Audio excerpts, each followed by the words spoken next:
Mabel stared helplessly as flames swallowed every painting she had spent years creating. They curled into ash one by one, disappearing before her eyes.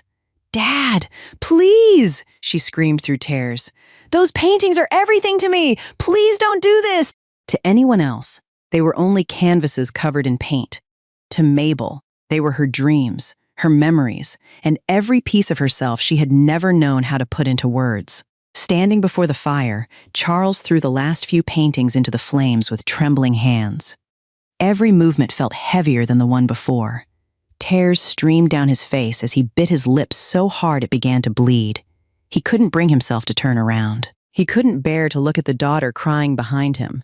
After waiting until he and Bernice were 42 to become parents, Charles had spent Mabel's entire life believing that protecting her future mattered more than anything else. To him, destroying the paintings was the only way to save her from chasing a dream he feared would leave her with nothing but disappointment. Behind Mabel, Bernice wrapped both arms around her daughter, desperately trying to hold her back before she ran into the fire. Her own tears refused to stop. She loved them both more than her own life, yet at that moment, she could do nothing except watch the two people she cherished most break each other's hearts. Charles truly believed that after tonight, Mabel would finally give up painting, return to college, and build the secure future he had always imagined for her. What he never realized was that he wasn't only burning his daughter's artwork, he was destroying the one dream that had kept her alive. When the last painting collapsed into ashes, Mabel slowly sank to her knees. The light had vanished from her eyes. Behind her, Charles covered his face while Bernice stood frozen between the two people she loved most, unable to comfort either of them. From that night on, nothing inside their home would ever be the same again.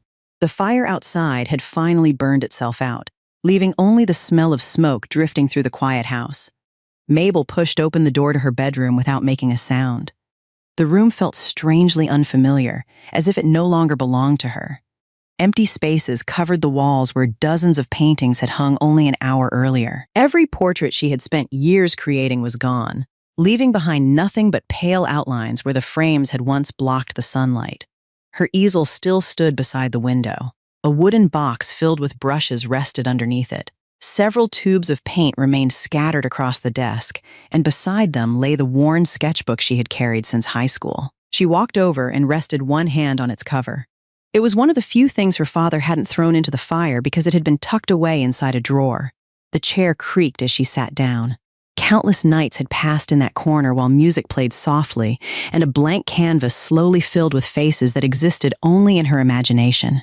Tonight, the silence was all she could hear. Her eyes stopped at a framed photograph on the bookshelf. It had been taken almost a year earlier on the day she graduated from high school. Charles stood proudly behind her in the only suit he owned, one hand resting on her shoulder. Bernice wrapped an arm around both of them, smiling so brightly that her eyes nearly disappeared. Charles had insisted on taking picture after picture because he wanted one worthy of framing. They had laughed all the way home that afternoon. Bernice cooked Mabel's favorite dinner. Charles kept talking about how his little girl had finally grown up. No one around that table could have imagined that less than a year later, the same family would be shattered by a pile of burning paintings. Mabel picked up the photograph and brushed away a thin layer of dust with her thumb. The tears had finally stopped, not because the pain had faded, but because it had sunk somewhere too deep for tears to reach. She slowly looked around the room one last time. The paintings were gone, and with them, the life she had known since childhood. She set the photograph back where it had always been. After staring at it for another few seconds, Mabel folded the frame shut and slipped the picture itself into the sketchbook instead. It was the only family photo she decided to take with her. The closet door slid open. She reached for a small travel bag and quietly packed only what she truly needed: a few changes of clothes, her laptop, the wooden box of brushes, several tubes of paint that still had enough color left inside, the worn sketchbook that had followed her through nearly every stage of her life. Everything else stayed exactly where it was. There was no room for memories she couldn't carry. She paused in front of the easel. Countless unfinished ideas had begun there. Portraits she never got the chance to complete. Faces she would now have to remember without a single sketch left behind. Her hand rested on the edge of the easel for a brief moment before letting go. The room looked almost empty once the bag was zipped closed. Mabel took one last look around. The bookshelf, the desk, the window where afternoon sunlight always poured across her canvas, the floor where paint stains had refused to disappear, no matter how many times her mother tried to scrub them away. Every corner held a piece of her childhood. She switched off the bedroom light. As the room disappeared into darkness, Mabel quietly pulled the door shut behind her. This time, she wasn't leaving for school. She wasn't leaving for a weekend with relatives. She was leaving without knowing if she would ever come back again. The old wooden floor creaked beneath Mabel's footsteps as she carried her bag toward the front door. Bernice looked up from the living room the moment she heard the zipper dragging against the floor. The color drained from her face. "Mabel," she whispered, hurrying over. "Where are you going?" Mabel didn't answer. She bent down to put on her shoes, her trembling fingers struggling with the laces. Bernice grabbed her daughter's arm before she could stand. "Please, don't leave like this." Her voice cracked under the weight of panic. "Your father? He's just angry. He doesn't hate you. He only wants what's best for you." Mabel lowered her head. For a long moment, she couldn't force out a single word. Then she finally looked at her mother. Her eyes were swollen from crying, but strangely calm. "Mom," she said quietly, "if I stay, I'll lose myself." Bernice shook her head over and over, tears falling faster. "Then wait until morning. Please, give your father time to calm down. We can talk again." Mabel knew that if she waited until morning, she might never find the courage to leave. She gently pulled her arm free and picked up the bag.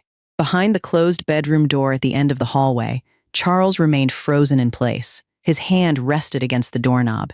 He heard every word, every sob, every footstep. More than once, he almost opened the door. More than once, he almost called out her name. But the words never came. Pride, fear, and the desperate belief that she would eventually understand held him where he stood. At the front door, Bernice wrapped both arms around her daughter one last time. "Please don't go," she cried. "Your father and I only have you." Mabel hugged her mother back. She closed her eyes for a brief second before whispering, "I'll be okay, Mom." She stepped outside without looking back. The front door closed softly behind her. Bernice broke down where she stood, her cries filling the quiet house. At the end of the hallway, Charles slowly closed his eyes. He never walked out of that room. By the time he finally gathered enough courage to open the door, his daughter was already gone. The motel sat only a few miles outside town. It was the cheapest place Mabel could find without asking too many questions. The room was barely large enough for a single bed, a worn-out table, and a bathroom that looked like it hadn't been renovated in years. She dropped her bag onto the floor and sat on the edge of the bed. The silence felt completely different from the silence back home. There were no footsteps from her father walking through the hallway before sunrise, no smell of coffee drifting from the kitchen, no sound of her mother humming while making breakfast. For the first time in 19 years, she was truly alone. She took out her wallet and counted every dollar she had. $683. That was everything. Her savings from part-time jobs during high school, birthday money she had never spent, a few cash gifts from relatives after graduation. She wrote the number on a piece of paper. Then she began subtracting. Motel, food, bus ticket, daily expenses. The numbers disappeared much faster than she expected, less than a month. That was all she could afford if she didn't find work. Mabel leaned back against the wall and stared at the ceiling. The anger that had carried her out of the house was gone. In its place came something much heavier. Fear. She had never paid rent before, never worried about buying groceries, never wondered how long the money in her pocket could keep her alive. Earlier that night, leaving home had felt like freedom. Sitting alone in that tiny motel room, it suddenly felt like stepping into a future she hadn't prepared for at all. Her eyes slowly drifted toward the wooden box of brushes resting beside the bed. It had survived the fire. Now the question was whether it could help her survive everything that came after. Sleep never came. Mabel spent the entire night sitting beside the small table with her laptop open. One search led to another.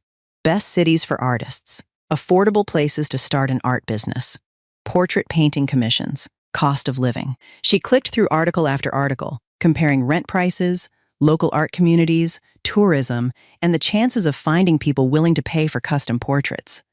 New York disappeared from the list within minutes. Too expensive. Boston wasn't much better. Chicago offered opportunities, but the competition was overwhelming. Every city seemed to close another door before she even had a chance to walk through it. Outside the motel window, the sky slowly turned gray. Mabel rubbed her tired eyes and kept reading. Then one article caught her attention. Savannah, Georgia. A city known for its historic streets, local galleries, independent artists, and thousands of visitors searching for meaningful souvenirs instead of factory-made gifts. She opened another page, then another. The more she read, the more everything seemed to point toward the same place. Rent was still expensive, but not impossible. Tourism stayed active for most of the year. Portrait artists actually had a market there. She switched to Google Maps and wandered through the streets on the screen. Brick sidewalks, historic buildings, small galleries tucked between cafes, quiet corners where people stopped to admire paintings displayed behind large windows. It wasn't the biggest city, it wasn't the richest, but for the first time that night, it felt possible. Mabel closed the laptop and looked at the wooden box of brushes beside her bed. She took a slow breath before whispering to herself, "One last try." The words were barely louder than the sound of the motel's old air conditioner, but they carried more determination than anything she had felt since walking out of her parents' house. Morning arrived with little more than an hour of sleep. Mabel checked out of the motel, bought a cup of cheap coffee from a nearby convenience store, and sat alone on a bench outside. She opened her notebook and wrote 2 words across the top of the page: Savannah, Georgia. Beneath them, she made a list. Historic art district. Thousands of tourists every year. Portrait artists already working there. Rent she might barely be able to afford if she found a job quickly. The numbers still frightened her, but unlike every other city she had researched, Savannah gave her something she hadn't felt all night: a chance. She stared at the page for several minutes before reaching for her phone. Her finger hovered above the screen. Once she bought the ticket, there would be no turning back. She glanced at the sketchbook resting beside her backpack. Tucked inside was the family photograph she had taken before leaving home. Mabel slowly closed the notebook, opened the bus company's website, and purchased a one-way ticket to Savannah. The confirmation email appeared a few seconds later. She looked at it without moving, then slipped the phone back into her pocket. There was no excitement, no relief, only a quiet determination settling inside her. Whether this decision became the beginning of her dream or the biggest mistake of her life, she would find the answer herself. The bus station was quieter than Mabel expected. A handful of travelers sat scattered across the waiting area, each carrying their own destination and their own reasons for leaving. She found an empty seat near the window and rested her backpack on her lap. The ticket in her hand still felt unreal. When the boarding announcement echoed through the terminal, she stood up with the rest of the passengers and climbed onto the bus without looking around. A few minutes later, the engine rumbled to life. The town where she had spent her entire childhood slowly drifted past the window. The grocery store where Bernice always stopped every Saturday. The small park where Mabel used to sit alone drawing strangers instead of playing with other children. The old high school she had graduated from less than a year ago. Every familiar place slipped farther away with each passing mile. She rested her forehead against the cool glass and watched her hometown disappear without shedding another tear. Some goodbyes hurt too much for tears to be enough. Back at the house, Bernice quietly opened the bedroom door. Everything inside remained exactly as Mabel had left it. The bed was neatly made. The easel still faced the window. The empty walls made the room feel colder than ever before. She sat on the edge of the bed, picked up one of Mabel's forgotten pencils, and finally allowed herself to cry. Outside, Charles remained on the front porch, staring at the empty road leading away from the house. He had sat there since sunrise without saying a single word. Every passing car made him lift his head for a brief second before lowering it again. Deep inside, a part of him still hoped his daughter would suddenly walk back through the front gate. But the road remained empty. And for the first time in his life, Charles realized that some decisions could not be taken back. Nearly 12 hours later, the bus rolled into Savannah just as the afternoon sun settled over the city. Mabel stepped onto the sidewalk with her backpack over one shoulder and the wooden box of brushes in her hand. Warm air carried the scent of the nearby river, mixing with the faint smell of roasted coffee drifting from cafes across the street. Everything around her felt unfamiliar. Historic brick buildings stretched along tree-lined streets where Spanish moss hung from towering oak branches.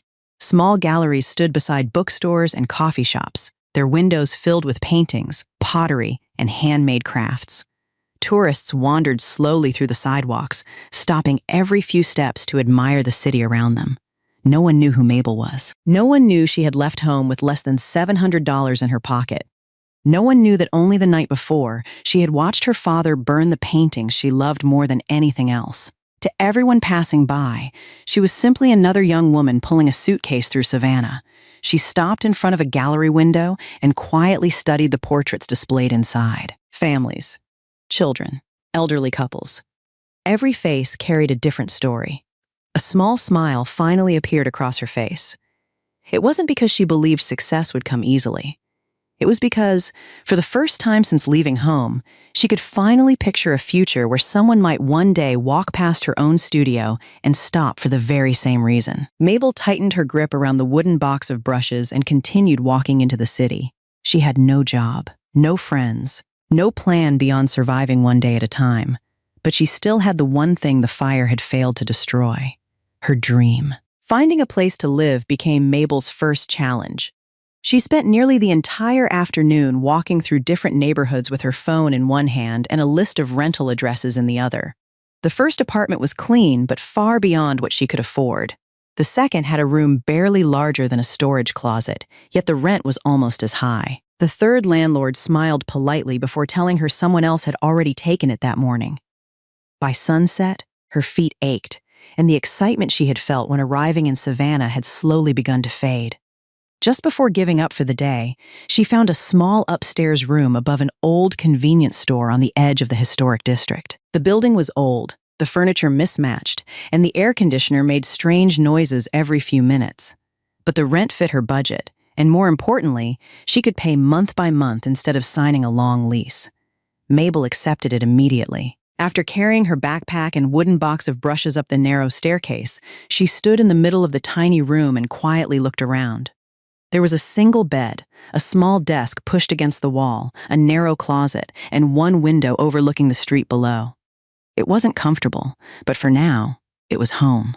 The next morning, she left early to explore the city. Without a car, every destination meant walking. Grocery stores, job listings, libraries, cafes, and art supply shops all became little dots on a map she carried in her pocket. She quickly learned that even something as simple as buying groceries required careful planning. She compared prices between stores, skipped anything she didn't absolutely need, and calculated every purchase before placing it into her basket. A sandwich that seemed inexpensive yesterday suddenly felt like a luxury after paying rent. Every dollar leaving her wallet reminded her that the $683 she had counted in the motel were disappearing faster than she had imagined. By the time she returned to her room that evening, her legs were sore from walking nearly the entire city. She sat on the edge of the bed, looked around the tiny room once more, and finally understood something her father had always worried about. Living on your own wasn't romantic. It was expensive. The next morning, Mabel printed several copies of a simple resume at a local library and began walking from one business to another. She stopped at cafes, bookstores, gift shops, small restaurants, and grocery stores, asking the same question over and over again. Are you hiring? Some managers smiled politely before shaking their heads. Others barely looked up before telling her to apply online. A few accepted her resume but never called back. By the end of the third day, she had collected more rejections than she cared to count.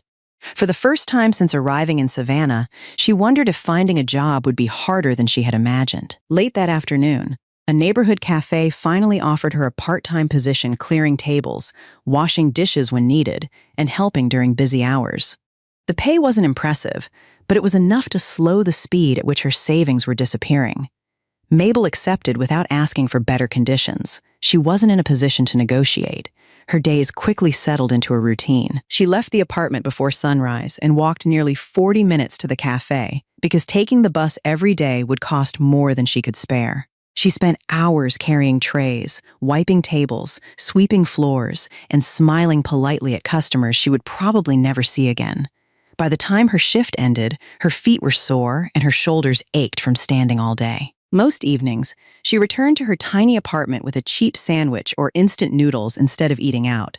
After a quick shower, she opened her laptop and logged into online courses: business basics, digital marketing, website building, photography.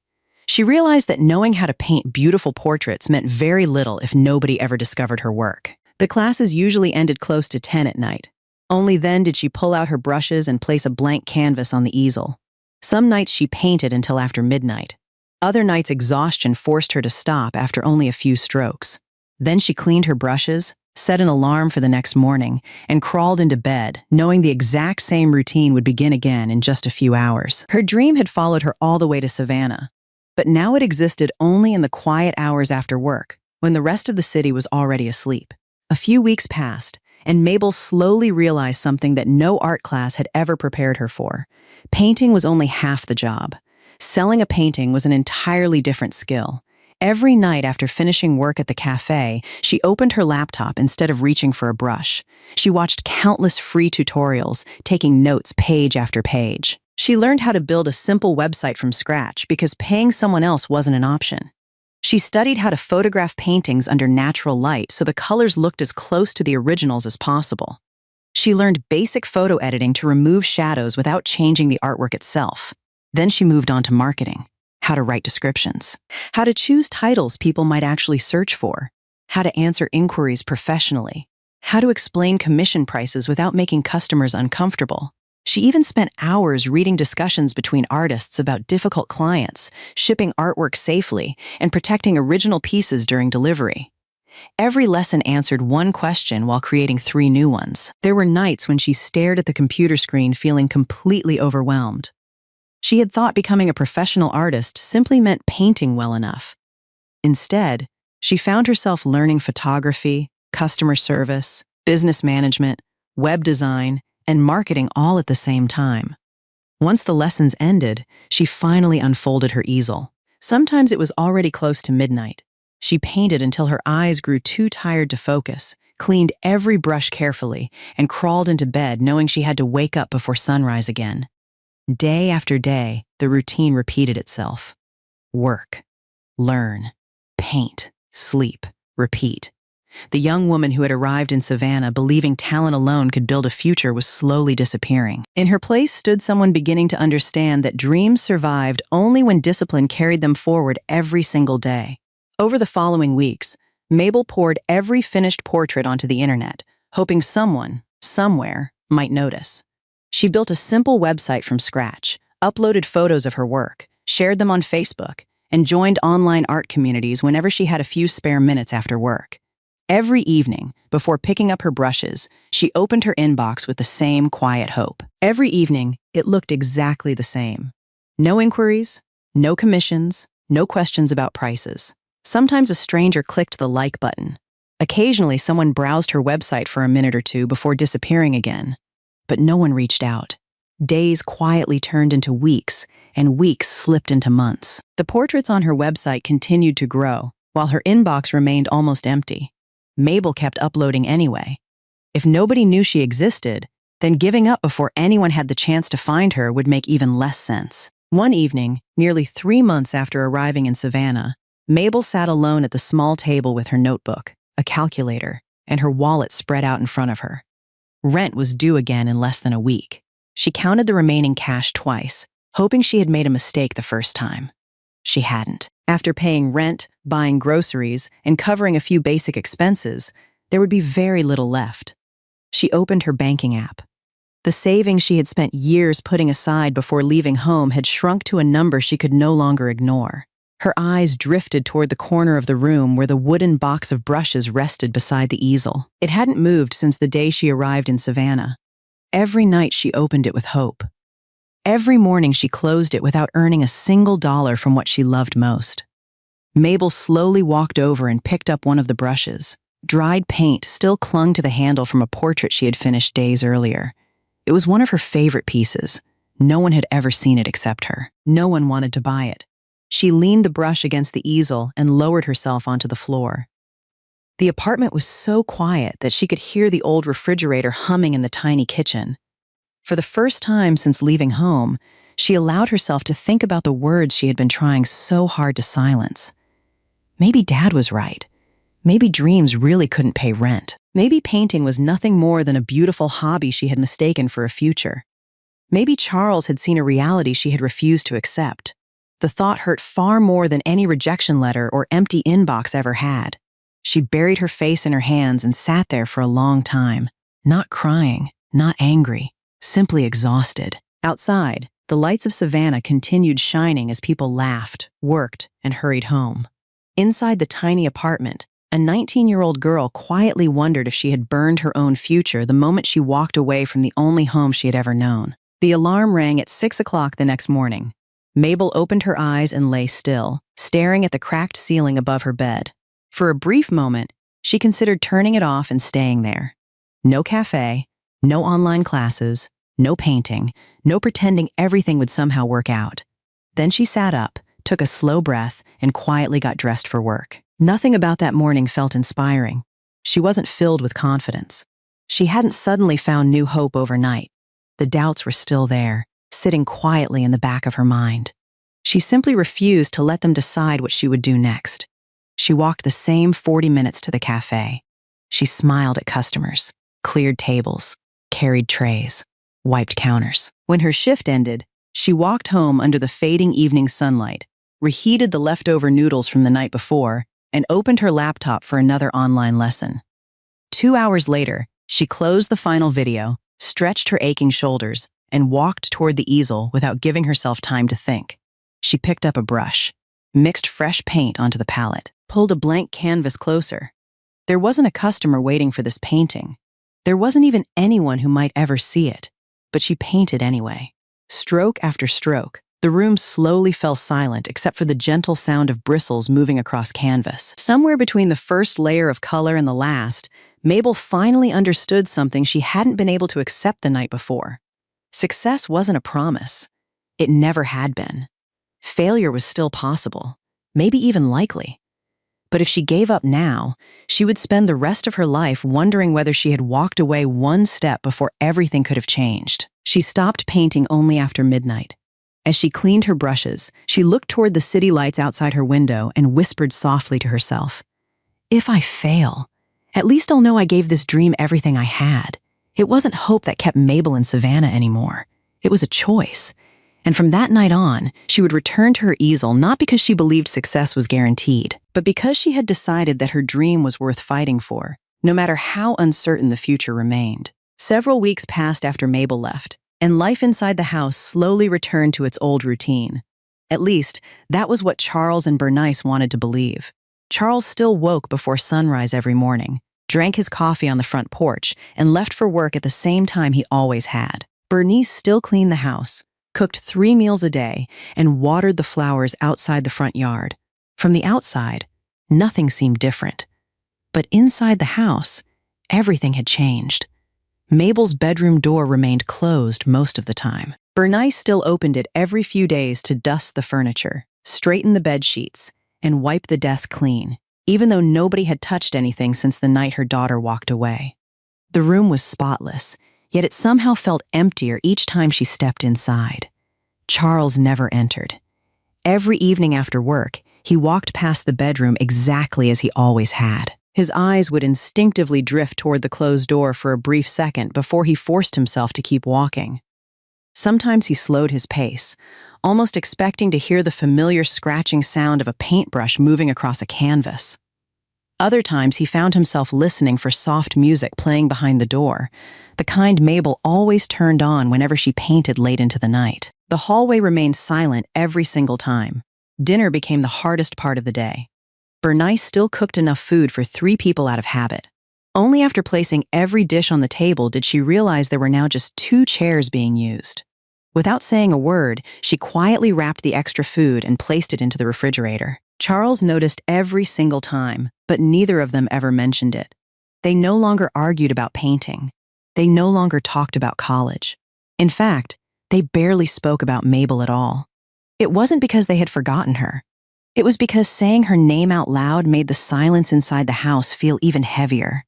Deep down, Charles still believed his daughter was simply angry. He convinced himself that she only needed time. A few weeks, perhaps a month. Eventually, she would calm down, realize the world wasn't as simple as she imagined, and come back home.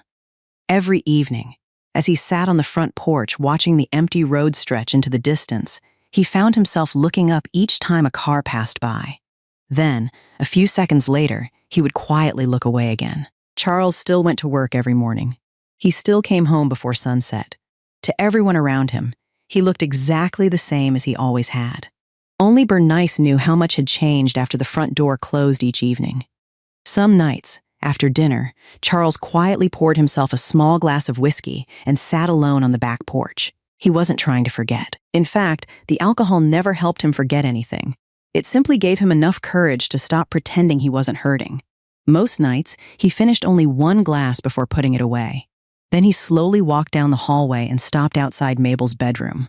At first, he only stood there for a few seconds before walking away. A few days later, he found himself resting one hand on the doorknob. Eventually, one quiet evening, he pushed the door open just enough to step inside. The room smelled faintly of dried paint, though most of her artwork had long since turned to ash. Charles stood there without moving. His eyes wandered across the empty walls where dozens of portraits had once been displayed. Pale rectangular marks still covered the paint, silent reminders of everything he had thrown into the fire with his own hands. He slowly walked toward the corner beside the window. The easel was still there. A small wooden cup held several forgotten pencils. Inside one of the desk drawers, he found a single paintbrush Mabel must have overlooked while packing. He picked it up carefully, turning it over in his rough hands as though it were something fragile enough to break. Then he sat down in the chair where his daughter had spent so many evenings painting. The house was completely quiet. For the first time in years, there was no scratching sound of a brush across canvas, no soft music drifting through the hallway, no gentle voice calling, "Dinner smells good, Mom." Charles lowered his head and stared at the paintbrush resting in his hand. His grip tightened until his knuckles turned white. He had burned every painting because he believed he was protecting his daughter from a future filled with disappointment. But sitting alone in her empty room, surrounded by nothing except silence and regret, he could no longer convince himself that what he had done hadn't destroyed something far more precious than a few pieces of canvas. Charles sat alone in Mabel's room, the old paintbrush still resting in his hand. His eyes remained fixed on the empty wall where dozens of portraits had once hung. The silence slowly pulled him backward through the years, to a life he rarely allowed himself to remember. When Charles was 19, he had already dropped out of school. His father died unexpectedly, leaving behind debts the family couldn't afford to repay. College became a luxury he never had the chance to consider. Instead, he worked wherever someone was willing to pay him. Construction sites, warehouses, farms, delivery trucks. During the day, he worked until his hands bled. At night, he wondered how different life might have been if he had been born into a family with more opportunities. Years passed before he met Bernice. They dreamed of building a family together, but year after year, no child came. Doctor appointments turned into disappointments. Birthdays became painful reminders of another year that had slipped away. Friends watched their children grow while Charles and Bernice quietly pretended they weren't hurting. Nearly 20 years passed before Mabel was finally born. Charles was already 42 years old when he held his daughter for the first time. He still remembered how unbelievably small she looked sleeping in his arms. That night, standing beside Bernice's hospital bed, he had made himself a promise. His daughter would never struggle the way he had. She would never have to wonder whether there was enough money to buy food. She would never give up her education because life forced her to. As Mabel grew older, Charles worked even harder. Every overtime shift, every aching muscle, every sacrifice felt worthwhile because they were building a future for their only child. When she discovered painting as a little girl, he smiled every time she proudly showed him another colorful drawing. He bought her brushes, sketchbooks, and paint because he believed it was simply a hobby, something every child eventually outgrew. But she never outgrew it. She fell deeper in love with art every year. Then came the afternoon she graduated from high school. Sitting around the dinner table, Mabel quietly told them she wanted to study fine arts and become a portrait artist. Charles still remembered the fear that gripped his chest before the anger ever appeared. All he could see was a future filled with uncertainty. A future where his daughter might work just as hard as he had and still struggle to pay the bills. Dreams are beautiful, he had told her that night. But dreams don't put food on the table. Looking back now, Charles finally understood something he had been too stubborn to see. He had never been fighting against painting. He had been fighting against the life he was terrified his daughter might one day have. A single tear rolled down his weathered face before another quietly followed. For the first time in weeks, Charles didn't try to wipe them away. That night, Charles walked into the kitchen without saying a word. Bernice was washing the dinner plates when she noticed him standing quietly by the table, staring at the envelope in his hand. He had folded it several times before finally placing it in front of her. "How much do we still have in our savings?" he asked softly. Bernice dried her hands and looked at him with surprise. "Why?" Charles hesitated for a few seconds before answering. "Send some to Mabel." Bernice's eyes immediately softened.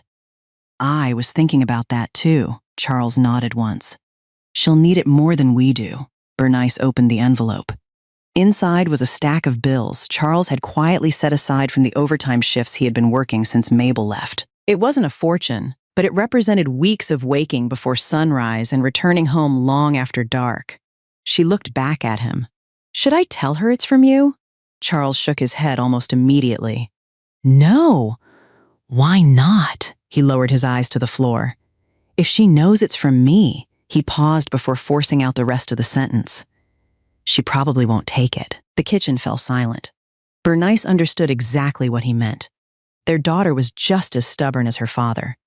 If Mabel believed the money came from Charles, she would rather struggle alone than accept it. "Just tell her," Charles continued quietly, "that her mother wanted to help a little." Bernice nodded, though her heart ached hearing him say those words. She reached across the table and gently covered his rough hand with hers. "She knows you love her." Charles gave a faint, bitter smile. "No." His voice was barely above a whisper. "Right now, she probably thinks I hate everything she loves." He slowly pulled his hand back, stood up, and walked toward the hallway. Before disappearing around the corner, he stopped without turning around. "If she needs more," he said, "I'll work more." Then he quietly walked away, leaving Bernice standing alone in the kitchen, holding an envelope that carried far more than money. It carried every apology Charles still couldn't bring himself to say. A few days later, after finishing another long shift at the cafe, Mabel climbed the narrow staircase back to her apartment and found a small envelope slipped beneath her door. Her name was written across the front in handwriting she recognized immediately, her mother's. She carried it inside, sat at the table, and carefully opened it.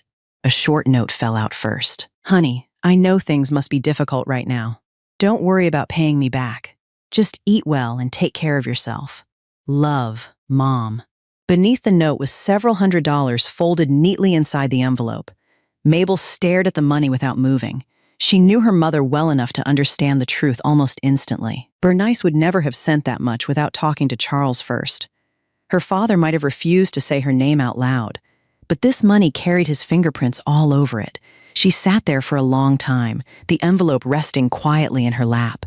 Part of her wanted to seal it again and mail it straight back home. Another part remembered the rent due in a few days, the groceries she had been stretching as far as possible, and the balance in her bank account that continued shrinking every week.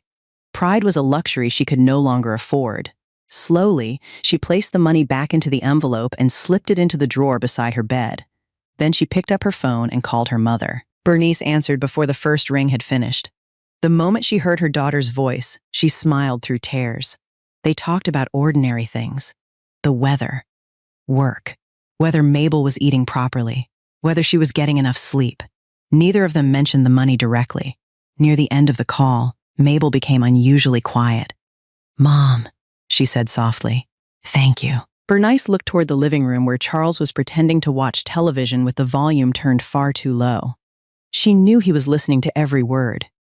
"You don't have to thank me," Bernice replied gently. "Just promise me you'll take care of yourself." Mabel nodded, even though her mother couldn't see her. "I will." When the call ended, she looked at the envelope one more time before quietly whispering into the empty room, "Thank you, Dad." It was the first time she had spoken those words since leaving home. Charles would never hear them, but somehow, saying them still made the room feel a little less lonely. From that day on, phone calls became a quiet routine between Mabel and Bernice. They never lasted very long, sometimes 5 minutes, sometimes 10. They talked about simple things that sounded almost ordinary. Whether Mabel had eaten, whether work at the cafe was too exhausting, whether the weather in Savannah was getting colder. Bernice never asked if her daughter regretted leaving home. Mabel never asked whether her father still blamed her for choosing art. Both of them carefully avoided the wound that still hadn't healed. Every time the phone rang, Charles pretended not to notice. He would remain seated in the living room with the television on, staring at the screen without following a single word. The volume was always low enough for him to hear every sentence coming from the kitchen. He never interrupted. He simply listened. The moment Bernice ended the call, Charles tried to wait a few seconds before speaking. He never managed to.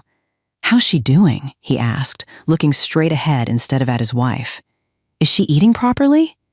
"She sounds tired," Bernice answered honestly. "But she's hanging in there," Charles nodded slowly.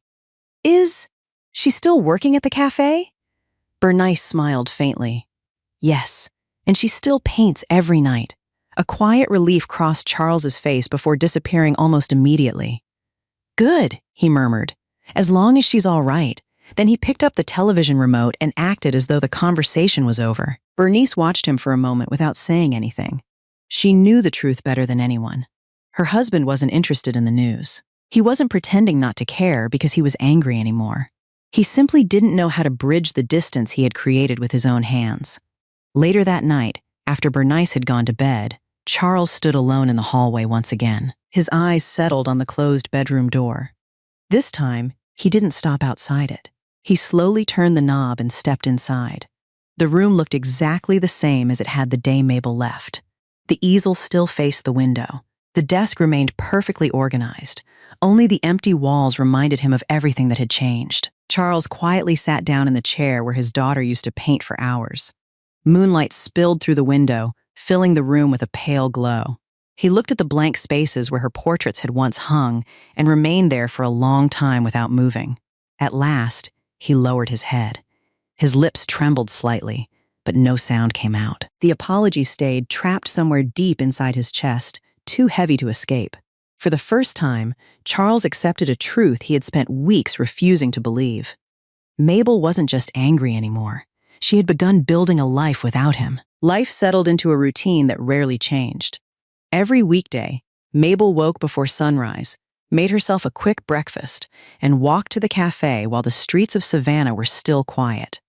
She spent the day carrying trays, wiping tables, and greeting customers with a smile that became easier to fake over time. After work, she hurried back to her apartment, ate something simple, attended her online classes, and painted until exhaustion forced her to stop. Then the entire cycle began again the following morning. Weeks slowly turned into months. One rainy afternoon, Mabel woke with a sore throat and a pounding headache. She lay in bed staring at the ceiling, hoping she would feel better after a few more minutes. She didn't. There was no one to knock on her bedroom door and tell her to stay home. No one placed the back of a hand against her forehead to check for a fever. She quietly got dressed, walked to the nearest pharmacy, bought medicine with money she had been trying not to spend, then stopped by a grocery store on her way home.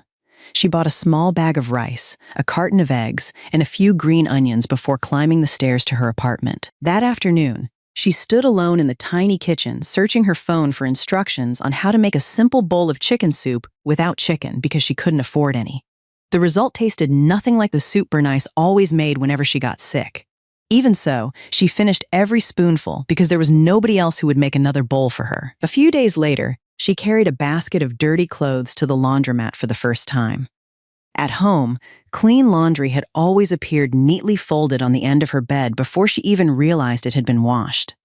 Now she sat quietly beside humming washing machines, waiting for the cycle to finish while reading notes from her marketing course on her laptop. One ordinary task after another slowly taught her something she had never fully appreciated while growing up. Every meal she had eaten, every clean shirt hanging in her closet, every bowl of soup waiting whenever she was sick. None of those things had happened by themselves. They had existed because someone loved her enough to do them every single day without asking for anything in return. That night, before going to bed, Mabel reached for her phone out of habit. Her thumb hovered over her mother's name for several seconds before she quietly locked the screen again. Instead of making the call, she swallowed another pill, turned off the bedside lamp, and whispered into the darkness, "I'll be okay, Mom." This time, there was no one nearby to answer. Charles still left for work every morning at exactly the same time. He still parked his truck in the driveway every evening just before sunset. His routine never changed. What changed was everything waiting for him after he stepped through the front door. Every afternoon, as he walked toward the house, his eyes instinctively drifted toward the front porch. For years, Mabel had loved sitting there with her sketchbook after finishing dinner, quietly drawing neighbors, walking their dogs, or children riding bicycles down the street. Sometimes she barely noticed him coming home until he waved. Other times she would look up with a smile and ask, "Long day, Dad?" Now the porch sat empty every single evening. The rocking chair remained exactly where it had always been, but nobody occupied it anymore. On Saturday mornings, Charles still reached for the truck keys out of habit before remembering there was no one waiting to borrow the pickup for art supplies or canvas. More than once, he found himself calling out, "Mabel," before stopping halfway through the name. The silence answered every time. Some habits disappeared so slowly that he didn't even realize they were gone until he reached for them. Walking past her bedroom after work, waiting for the faint sound of music drifting under the door, hearing the gentle scratching of a paintbrush moving across canvas late at night while he watched television in the living room. Those little sounds had once blended into the background of everyday life. Now their absence echoed through the house louder than any argument ever had. One evening, Charles came home carrying a small paper bag from the hardware store. As he stepped inside, he instinctively glanced toward the hallway, ready to tell Mabel he had found the drawing pencils she liked using for rough sketches. His words never left his mouth. He looked down at the unopened bag in his hand and stood there without moving. A few seconds later, he quietly placed it on the kitchen counter. Neither he nor Bernice mentioned it again. The pencils remained inside the bag for weeks. Charles slowly began to understand that what he missed most wasn't the conversations they used to have. It was the thousands of tiny moments he had never noticed while they were still happening. If Charles carried his pain in silence, Bernice carried hers through habit. Every evening, she still prepared dinner the same way she had for years. Without thinking, she washed 3 plates, set out 3 glasses, and placed 3 sets of silverware on the table. It wasn't until she carried the last dish from the kitchen that she realized only 2 chairs would be used again. She quietly stood there for a few seconds before picking up the extra plate and returning it to the cabinet. The untouched portion of food was packed into a container and placed in the refrigerator, just as she had done countless evenings before. She never threw it away immediately. Somehow, putting it into the refrigerator felt less painful than admitting no one would come home to eat it. Grocery shopping became just as difficult. Bernice knew every aisle of the local supermarket by heart. She no longer needed a shopping list because she had memorized everything her family liked. She reached automatically for Mabel's favorite strawberry yogurt before stopping halfway. Her hand remained suspended in the air for several seconds. Then she slowly placed it back on the shelf and continued walking as though nothing had happened. A few aisles later, she picked up the chocolate cookies Mabel always kept hidden in her bedroom drawer. This time, she caught herself before putting them into the cart.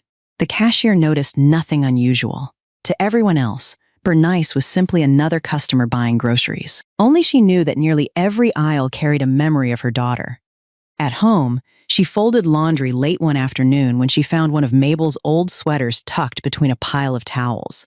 She held it against her chest without realizing it. The faint scent of laundry detergent had long replaced her daughter's perfume. Yet she remained standing there for several minutes, unwilling to put it away. Charles quietly walked past the doorway and saw his wife holding the sweater. He didn't say anything. Bernice quickly folded it, wiped the corner of her eye, and forced a small smile before asking whether he wanted another cup of coffee. Charles simply nodded. Neither of them spoke about what had just happened. They didn't have to. They were grieving the same person while living under the same roof. They were simply doing it in different ways. Winter arrived quietly in Savannah. The mornings grew colder, and the walk to the cafe became a little longer with the wind blowing through the old streets.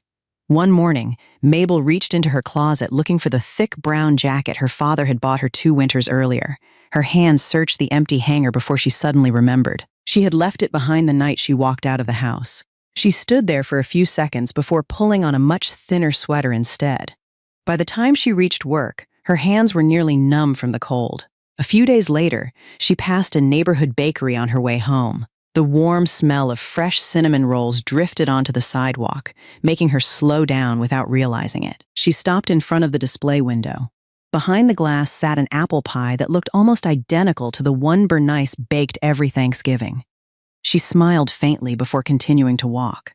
Buying a slice wasn't the same as sitting at the kitchen table while her mother insisted she eat another piece because she was too skinny. One rainy evening, the electricity in her apartment suddenly went out. The room fell completely dark. For a brief second, she instinctively called out, "Dad." Then she froze. Charles wasn't there to pull a flashlight from the kitchen drawer before anyone else even realized the power had failed. He wasn't there to check the fuse box while telling Bernice not to worry. Mabel quietly unlocked her phone and used its flashlight to search the apartment instead.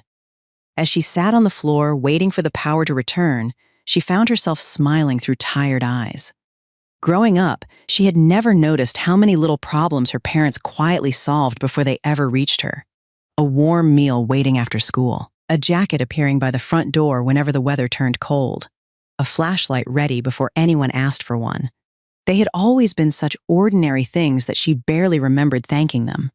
Now, living alone, every small inconvenience reminded her how much love had been hidden inside those ordinary moments. She leaned against the wall and looked out through the dark window toward the city lights beyond.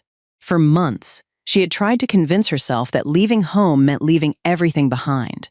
But memories didn't stay in one place. They followed her into grocery stores, onto cold sidewalks, through quiet apartments, and into every ordinary day she spent learning how much a family had been quietly caring for her all along. As the weeks passed, the phone calls between Mabel and Bernice became a quiet routine. They usually happened once every few days, often late in the evening after Mabel returned from work and finished her online classes. Neither of them talked for very long. Bernice would ask whether she had eaten, whether she was sleeping enough, and whether work at the cafe was too exhausting. Mabel always answered the same way. "I'm okay, Mom." Sometimes it was true, sometimes it wasn't. Charles never joined those conversations. Whenever the phone rang, he quietly picked up the television remote and pretended to watch the evening news. The volume stayed unusually low. He wasn't interested in the program. He simply wanted to hear every word coming from the kitchen without making it obvious. Bernice knew exactly what he was doing. She never called him over. She never handed him the phone. She simply answered Mabel's questions herself whenever they came. "How's Dad?" Mabel asked one evening while absent-mindedly cleaning her paintbrushes. Bernice glanced toward the living room. Charles kept his eyes fixed on the television, though she could tell he wasn't following a single story on the screen. "He's doing all right," Bernice answered gently. "He's been working a lot lately." Mabel lowered her eyes. "Tell him, don't work too hard." Bernice smiled quietly. "I will." She knew Charles had heard every word. A few minutes later, after the call ended, Bernice placed her phone on the kitchen table. Just as always, Charles waited only a few seconds before asking, "Did she sound all right?" "She did? Still working at the cafe?" Bernice nodded. "Every day," Charles hesitated before asking the question he really wanted answered. "Is she still painting?" Bernice couldn't help smiling. "Every night." Charles lowered his head and slowly let out the breath he had been holding. "Good," he murmured. As long as she hasn't given up. Neither of them mentioned that Mabel had asked about him. Neither of them mentioned that Charles had been standing close enough to hear her voice through the phone the entire time. They all understood there was still too much hurt left between them. But somewhere beneath the silence, a fragile thread had quietly begun connecting the family again. It wasn't strong enough to bring them back together. Not yet. But for the first time since Mabel walked away, none of them felt completely alone anymore. Spring slowly replaced the cold winter mornings. Without either side noticing, months had passed since Mabel left home. The anger that had once filled every conversation had quietly disappeared. In its place remained something far more difficult to overcome. Neither Mabel nor Charles knew how to take the first step back toward each other. One Sunday afternoon, Mabel sat by the apartment window finishing another portrait while her phone rested beside the easel. Several times she reached for it, opened her father's contact, then locked the screen again before typing a single word. What could she possibly say? I'm doing okay. I'm still painting. None of it seemed enough to bridge the silence that had grown between them. Hundreds of miles away, Charles stood outside Mabel's bedroom with a folded piece of paper in his hand. Earlier that morning, he had tried writing a letter. He finished 3 sentences before crumpling the page and throwing it into the trash. Then he started again. This time he couldn't even finish the first line. Every version sounded wrong. Every apology felt too small compared to what he had done. By evening, the trash can beside the desk held several crumpled sheets of paper, none of which would ever leave the room. That night, Bernice quietly watched her husband sitting on the front porch long after the sun had disappeared. "You should call her," she said gently as she handed him a cup of coffee. Charles looked down at the steam rising from the mug. After a long silence, he shook his head. "I don't know what to say." Bernice sat beside him. "Maybe you don't have to say everything." Charles gave a faint smile, one filled more with sadness than hope. "That's the problem." He looked toward the empty road stretching beyond their front yard. "After everything that's happened," he paused before finishing in a voice barely louder than a whisper. "I don't know where to begin." At almost that exact moment, Mabel stood beside her apartment window in Savannah, staring at her phone with the same uncertainty in her eyes. She wanted to call. She wanted to hear her father's voice. But she couldn't find the courage either. The distance between them was no longer built from anger. It was built from 2 people who still loved each other deeply, yet no longer knew how to find their way back. Nearly a year had passed since Mabel arrived in Savannah. Her life looked almost identical to the day she first unpacked her suitcase. She still worked long hours at the cafe. She still spent her evenings studying business and marketing online. She still painted late into the night before uploading every finished portrait to her website and social media pages. The only difference was that she had stopped expecting anyone to notice. One afternoon, while wiping tables during the quiet hours between lunch and dinner, her phone vibrated inside her apron pocket. She glanced at the screen but quickly slipped it back without checking. Customers came first. Whatever notification it was could wait until her shift ended. Nearly an hour later, she finally sat alone in the staff room during her short break. She unlocked her phone absent-mindedly, expecting another promotional email or a reminder from one of her online courses. Instead, she froze. New commission inquiry. For a second, she simply stared at the subject line, wondering if it was spam. She opened the email with trembling fingers. "Hello, my name is Patricia. I came across your website while searching for portrait artists. I was wondering if you accept commissions." Mabel read the first sentence 3 times before continuing. The request wasn't for a husband, or a child, or a family portrait. Patricia wanted a painting of her cat, Oliver, who had passed away only a few weeks earlier after nearly 16 years by her side. She attached several photographs taken over the years and explained that she wanted something she could hang above the fireplace where Oliver used to sleep every afternoon. Mabel leaned back slowly, still staring at the screen. She had imagined her first customer countless times over the past year. Somehow, she had always pictured someone asking for a family portrait. She never imagined her very first commission would be for a beloved pet. A small smile gradually appeared across her face. It didn't matter who the portrait was for. For the first time since leaving home, someone she had never met had looked at her artwork and believed she was worth trusting.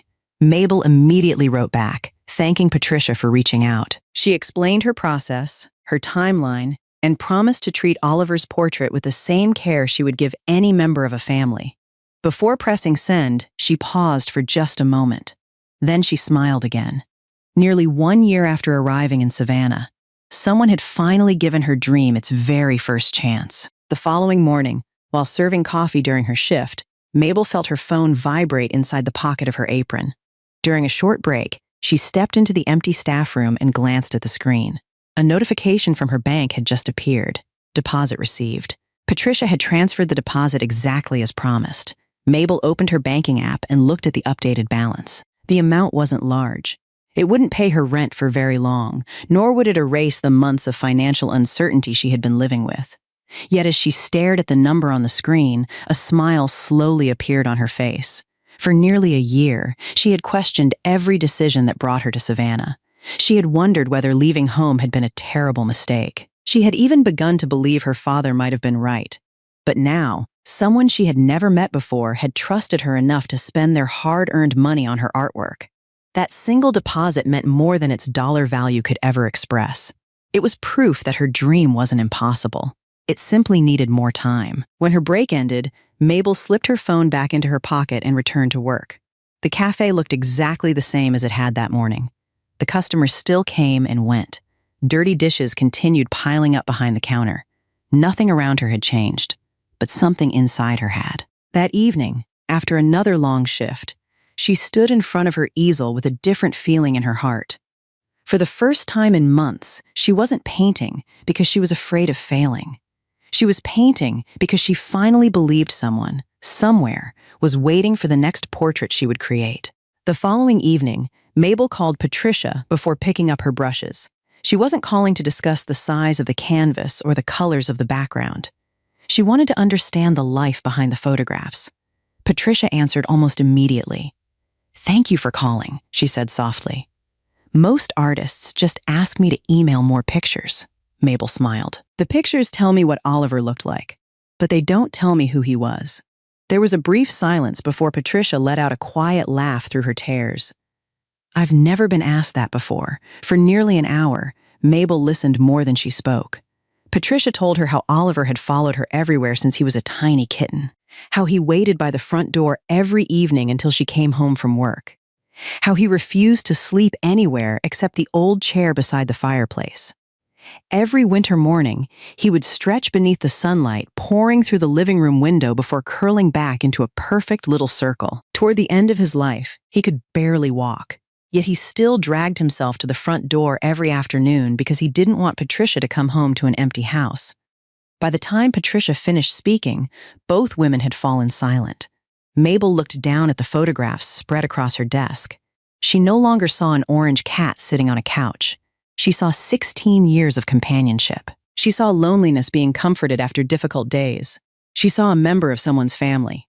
After hanging up, Mabel didn't touch her brushes immediately. Instead, she closed her eyes for a few moments, replaying everything Patricia had shared. Only when she could almost picture Oliver walking slowly toward the front door did she finally place the blank canvas onto the easel. Every brushstroke came more naturally than the last. She wasn't copying a photograph anymore. She was trying to paint the way Patricia remembered him, the warmth in his eyes, the quiet loyalty in the way he waited, the peaceful expression he wore while sleeping beneath the afternoon sunlight. Hour after hour, the portrait slowly came to life. Somewhere along the way, Mabel realized something she had never truly understood before. People didn't ask for portraits because they were afraid of forgetting a face. They asked for portraits because they were afraid of forgetting a feeling. And feelings could never be captured by a camera alone. 3 days later, Mabel placed the final brushstroke onto the canvas and stepped back. She studied the portrait in silence, comparing it with the photographs one last time. The colors matched. The proportions were right. But that wasn't what mattered most to her. She looked into Oliver's eyes and quietly hoped Patricia would see the same gentle companion she had described over the phone. She carefully wrapped the painting in protective paper before taking the bus across town to Patricia's home. It was a modest brick house with a small flower garden in the front yard. Patricia opened the door almost immediately, her smile filled with both excitement and nervousness. "Come in," she said softly. Mabel carried the wrapped portrait into the living room, where an empty space above the fireplace was already waiting. She carefully leaned the painting against the wall before turning toward Patricia. "Before you look at it," she said quietly, "I want to apologize if it isn't exactly like the photographs. There were moments while painting when I found myself imagining things you had told me instead." Patricia smiled gently. "Let's see him." Mabel slowly peeled away the protective paper. For several long seconds, the room remained completely silent. Patricia didn't move. She simply stared at the portrait with trembling lips. Then her hand slowly rose to cover her mouth as tears rolled freely down her cheeks. She stepped closer until she was standing only inches away from the painting. Her fingertips lightly touched the frame, almost as if she were afraid it might disappear. "Oh, Oliver," she whispered. "There you are." She stood there crying quietly before finally turning toward Mabel. Without saying a word, she wrapped both arms around the young artist and held her tightly. Mabel froze in surprise before gently returning the embrace. Thank you, Patricia whispered through tears. You didn't just paint my cat. She looked back at the portrait with a smile that carried years of memories. You painted the way I remember him. Mabel felt her own eyes begin to fill. At that moment, she finally understood why people asked her to paint portraits. They weren't buying oil paint on canvas. They were asking someone to preserve a piece of the life they never wanted to lose. As she walked back toward the bus stop that afternoon, Mabel felt lighter than she had in months. She hadn't simply completed her first commission. For the first time since leaving home, she realized her paintings could do something far greater than decorate a wall. They could comfort a heart. On her way back from Patricia's house, Mabel took the same route she had walked hundreds of times over the past year. As she turned the corner onto the familiar street, she slowed down in front of a small bakery. Behind the glass display sat the same strawberry shortcake she had admired almost every week since moving to Savannah. More than once, she had stopped outside for a few seconds before quietly walking away, telling herself that spending money on dessert made no sense when every dollar had to go toward rent, groceries, or art supplies. Today, she stood there again. Only this time, she reached for the door handle. The little bell above the entrance chimed softly as she stepped inside. The young woman behind the counter smiled. "What can I get for you?" Mabel looked through the display one more time before pointing at the small slice of strawberry cake. "I'd like that one, please." The cashier carefully placed it into a small white box and handed it to her. Mabel paid without looking at the price twice, something she hadn't done in months. She carried the little box all the way back to her apartment as carefully as if it were another finished painting. Once inside, she placed it on the small table beside the window, made herself a cup of tea, and sat down alone. For a moment, she simply looked at the cake without touching it. Then she picked up the tiny plastic fork and took her first bite. It was soft, sweet, simple, nothing extraordinary. Yet Mabel closed her eyes and smiled. It tasted better than any dessert she could remember.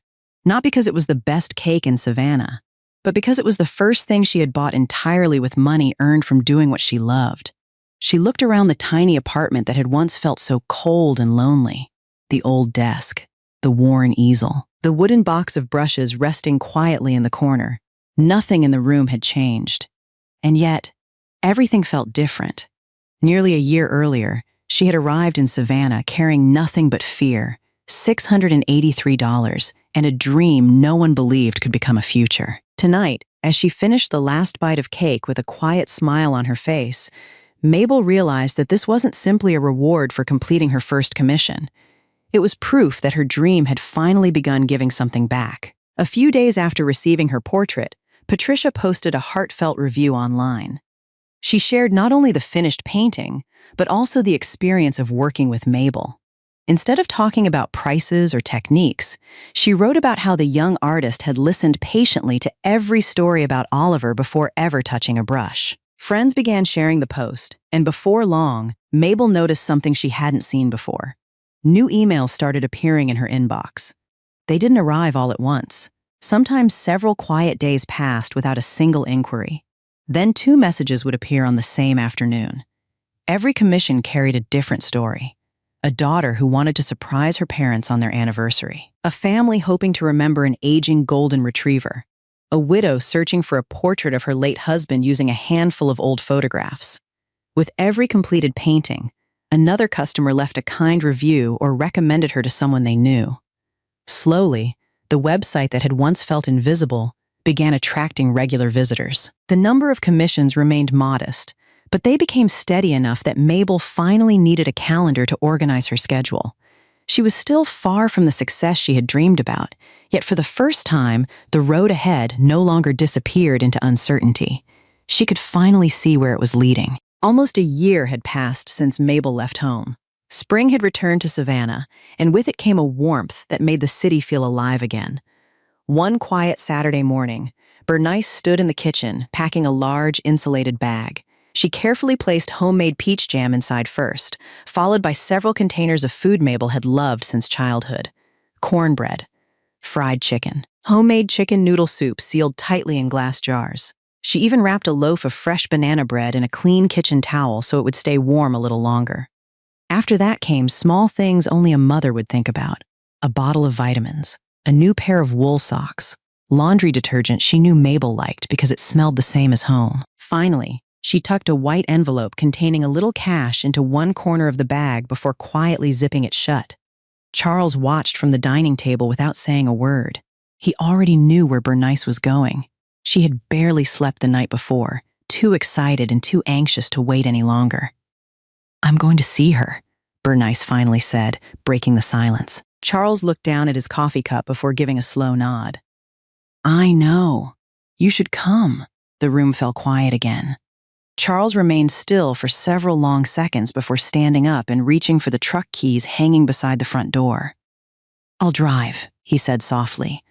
Bernice smiled, relieved that he hadn't refused completely. Nearly 4 hours later, Savannah's historic streets came into view through the windshield.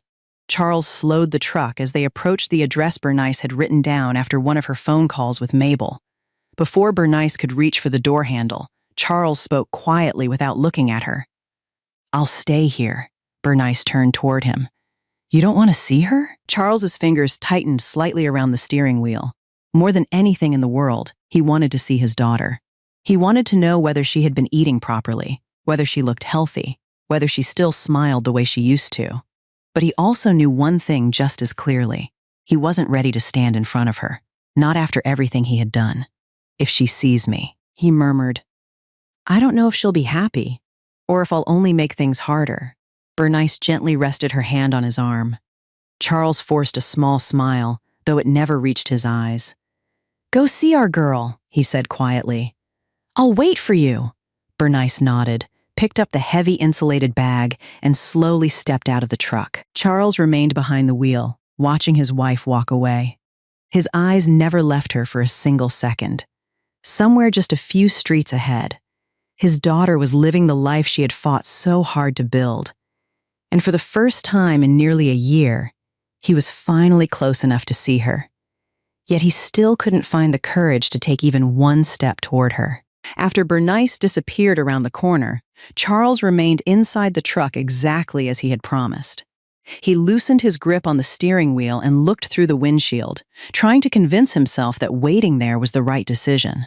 A small cafe stood across the street from the building where Mabel rented her apartment. After a few minutes, he stepped inside and chose the table closest to the window. From there, he could see the entrance without being noticed. A cup of coffee sat untouched in front of him as the minutes slowly passed. Every time the apartment door opened, Charles instinctively lifted his head. A young couple walked out laughing together. Not Mabel. A delivery driver carried several boxes upstairs. Not Mabel. An elderly woman slowly made her way down the steps with a shopping bag. Still not Mabel. Charles looked at his watch, then back toward the entrance. The coffee had already gone cold, but he never ordered another cup. His eyes never wandered far from the sidewalk outside. Nearly half an hour later, the apartment door opened again. This time, a young woman stepped outside, carrying a canvas bag over one shoulder. Charles froze. Even from across the street, he recognized her immediately. Mabel looked thinner than the last time he had seen her. Her hair was a little longer, tied loosely behind her head. She wore a simple sweater with faint traces of dried paint near one sleeve and walked with the steady pace of someone who had grown used to carrying the weight of every day alone. Charles instinctively leaned forward. His lips parted slightly as if he were about to call her name. The word never came. He simply watched as she adjusted the strap of her bag and disappeared into the afternoon crowd. His eyes followed her until she was completely out of sight. Only then did he slowly sink back into his chair. A faint smile appeared on his face, though his eyes had already turned red. She was alive. She looked tired, but she was standing on her own 2 feet. Somehow, seeing that brought him both comfort and pain at the same time. He had imagined this moment for almost a year. In those countless nights, he often wondered what he would say if he ever saw his daughter again. But now that she had been only a few dozen yards away, he hadn't found the courage to speak a single word. Charles lowered his head and quietly whispered to himself, "I'm glad you're okay." It was the only sentence he could manage. And Mabel, only moments away from him, never knew her father had been watching over her from across the street the entire time. Mabel had just finished arranging a newly completed portrait near the front window when the small bell above the apartment entrance rang. She wiped the paint from her hands with a cloth, expecting another delivery driver or one of her neighbors. Instead, she froze. Bernice stood quietly in the doorway, holding an insulated bag in one hand and smiling through tears. For a heartbeat, neither of them moved. Then Mabel whispered, almost as if she couldn't believe what she was seeing, "Mom." The next second, she was already crossing the room. Bernice barely had time to set the bag down before her daughter threw her arms around her.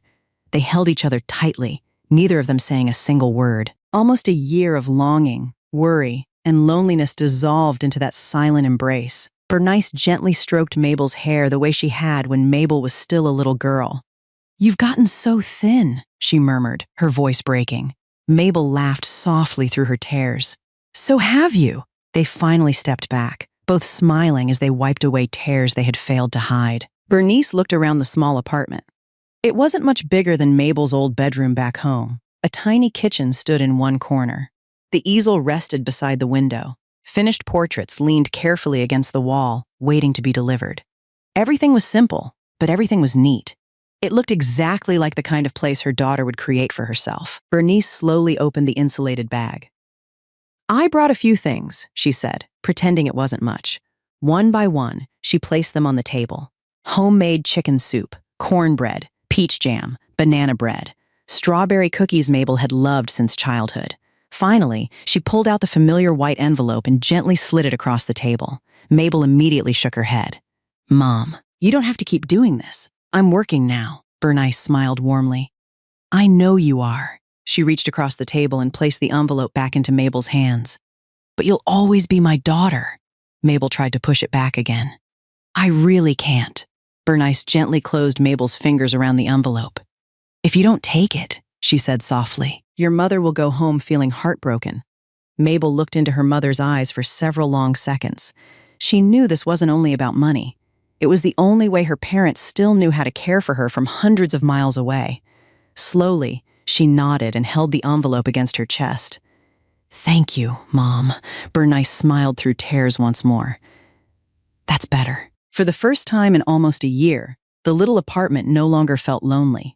For one quiet afternoon, it felt like home again. After the tears had settled, Bernice and Mabel sat together at the small table by the window, sharing the homemade food Bernice had brought from home. For a while, they talked about ordinary things. The cafe, the weather in Savannah, the portraits leaning against the wall.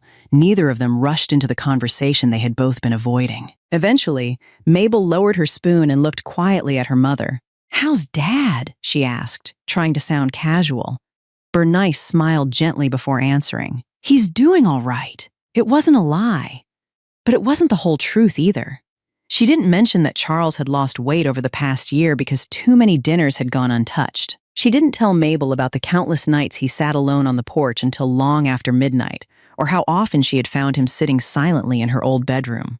Some burdens were not meant to be carried across a reunion. "He's been working a lot," Bernice continued softly. "Just like always," Mabel nodded, though something in her mother's eyes told her there was more left unsaid. She didn't press any further. Instead, she quietly changed the subject. "Come here," she said with a small smile as she led Bernice toward the easel. Several finished portraits rested neatly against the wall, waiting for their owners. Mabel picked them up one by one, telling the story behind each commission. A portrait of a little girl painted as a birthday gift from her grandparents. A retired couple celebrating their 50th wedding anniversary.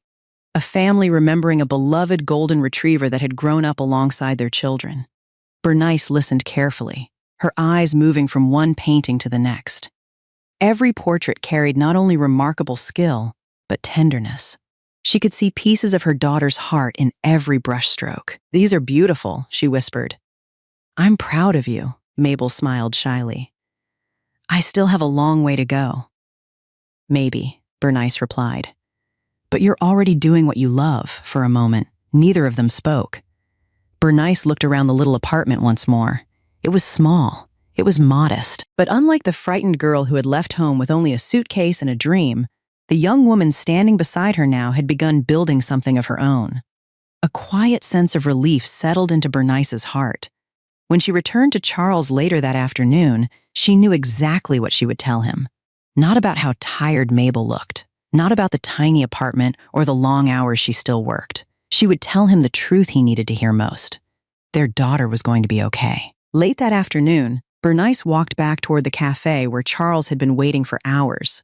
Before she even reached the table by the window, he had already stood up. "How is she?" he asked immediately. "Is she all right?" Bernice couldn't help smiling. "Slow down." Charles ignored the chair completely. "Did she lose weight? A little? Is she eating properly? She's trying." "Does she still look healthy?" Bernice laughed softly through tired eyes. One question at a time. Only after hearing his wife say those words did Charles finally sit down. He looked at her anxiously, waiting like a father hearing about his child for the first time. Bernice reached across the table and gently rested her hand over his. "She's all right," she said. "Life hasn't been easy, but she's all right." Charles quietly lowered his shoulders, as though he had been carrying a weight that finally became a little lighter. Then Bernice smiled again. "She asked about you." Charles looked up immediately. "She did?" Bernice nodded. "The first thing she asked after we sat down was whether you were doing well." Charles remained completely still. His eyes slowly turned red before he looked down at the table, unable to hide the emotion that crossed his face. He hadn't expected that. After everything that had happened, he never imagined his daughter would still worry about him. Bernice continued gently, "And I told her you were doing fine." Charles gave a faint smile. "Good." After a brief pause, Bernice added one more piece of news. "She has customers now." Charles looked up again. "Customers?" "Several, actually. They're not coming all at once, but people are finding her. She showed me the portraits she's painted. They're beautiful." Charles didn't say anything for several seconds.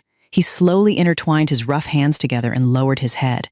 His lips moved almost silently.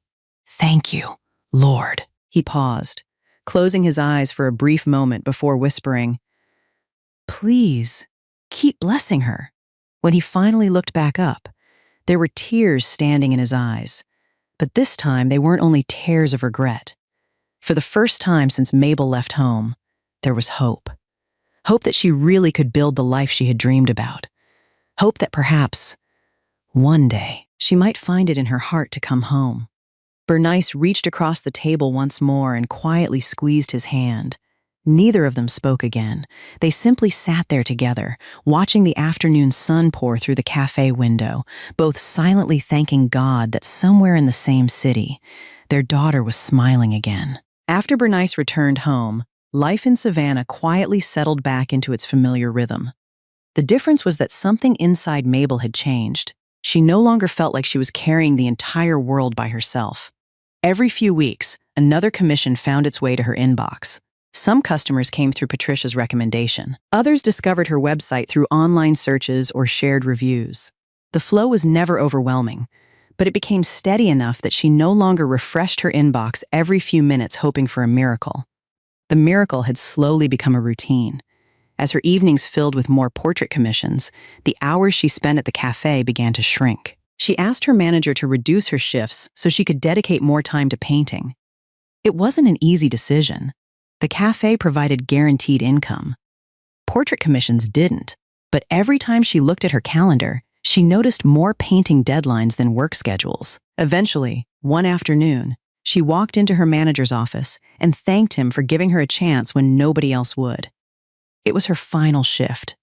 As she stepped outside, carrying the same apron she had worn for nearly a year, she paused at the cafe entrance and smiled. That little job had never been her dream. It had simply protected her dream long enough for it to survive. With more time available, Mabel poured herself completely into her business.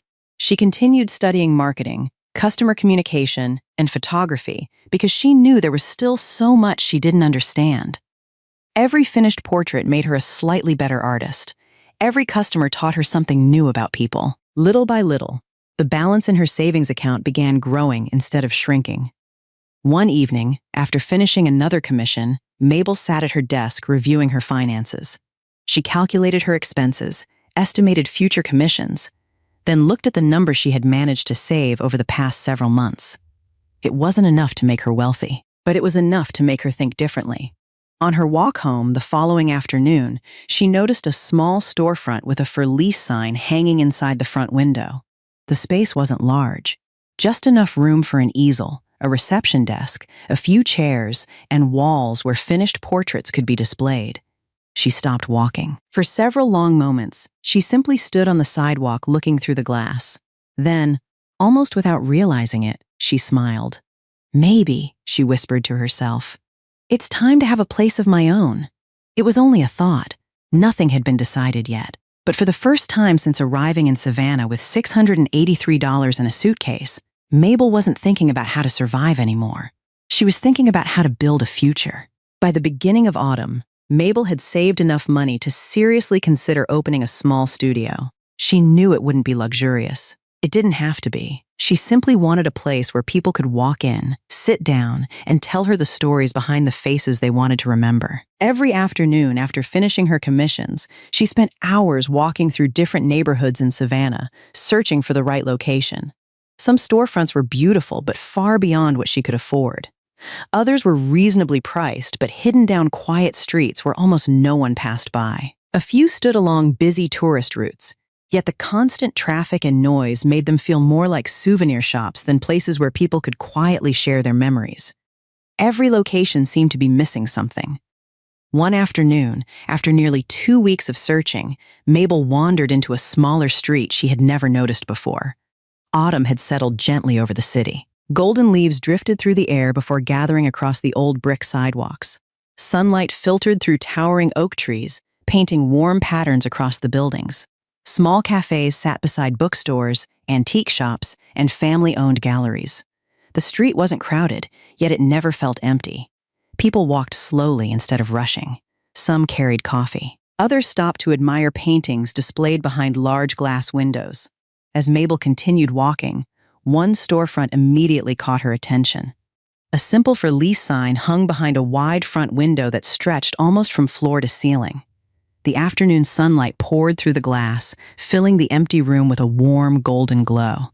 She stepped closer and looked inside. The space wasn't large. Just enough room for a reception desk, a few chairs, several easels, and walls lined with portraits.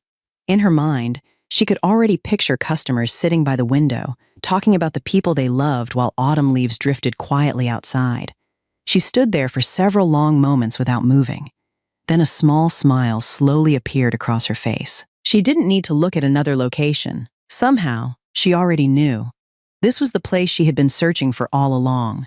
The lease was signed 3 days later. When the landlord handed her the keys, Mabel stood quietly outside the storefront for a long moment before unlocking the door for the very first time. The room was completely empty. White walls, wooden floors worn smooth by years of footsteps. Dust floated gently through the afternoon sunlight pouring in from the large front window. To most people, it looked like an empty space waiting for a tenant. To Mabel, it looked like every possibility she had dreamed about during the past 2 years. Hiring contractors was never an option. She simply couldn't afford it. So every part of the studio slowly came together through her own hands.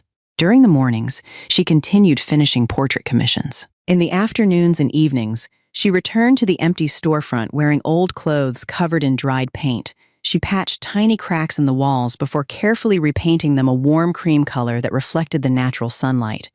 She spent an entire weekend assembling wooden shelves she had bought secondhand from a closing bookstore. Another day disappeared while she built a simple reception desk after watching countless tutorial videos online. Every dollar she spent was carefully planned. Nothing inside the studio was expensive, but every piece had been chosen with care. She placed fresh flowers beside the front window, hung soft, warm lights along one wall for cloudy afternoons, arranged brushes, paints, and sketchbooks neatly on open shelves where customers could see them. Finally, she selected several of her favorite portraits and carefully hung them around the room. Each painting represented not only a completed commission, but a family who had trusted her with one of their most precious memories. Nearly 2 weeks after receiving the keys, everything was finally ready. Early that Saturday morning, Mabel climbed a small ladder outside the storefront with a wooden sign resting carefully against her shoulder. The words had been hand-painted the night before. Mabel Portrait Studio. She tightened the final screw, stepped down from the ladder, and slowly walked across the street. Standing beneath a tree covered in golden autumn leaves, she looked quietly at the little studio she had built almost entirely by herself. 2 years earlier, she had arrived in Savannah carrying a single suitcase, a wooden box of brushes, and less than $700. Now, as the sunlight reflected softly across the large front window, she finally allowed herself to smile without holding anything back. This wasn't simply a business. It was the first place in the world that existed because she had refused to give up on the dream everyone thought was impossible. The first few days after opening the studio were quieter than Mabel had expected. A handful of tourists wandered inside to admire the paintings before continuing their walk through the historic district. Some asked about prices. Others complimented her work before leaving with a polite smile. Mabel wasn't disappointed. She had learned long ago that trust wasn't built overnight. Then, one cool autumn afternoon, the little bell above the front door rang. An elderly woman stepped inside, carrying an old photograph in both hands. Behind her stood a middle-aged couple, quietly waiting while she gathered the courage to speak. "Are you Mabel?" the woman asked. Mabel smiled warmly and nodded. "I am. Please, have a seat." Instead of immediately asking what size portrait she wanted or how soon she needed it finished, Mabel placed 3 cups of tea on the small table near the window. "Tell me about him," she said gently, looking at the faded photograph. The elderly woman looked down at the picture before smiling through watery eyes. "He was my husband," she whispered. "We were married for 53 years. For nearly half an hour, Mabel barely spoke.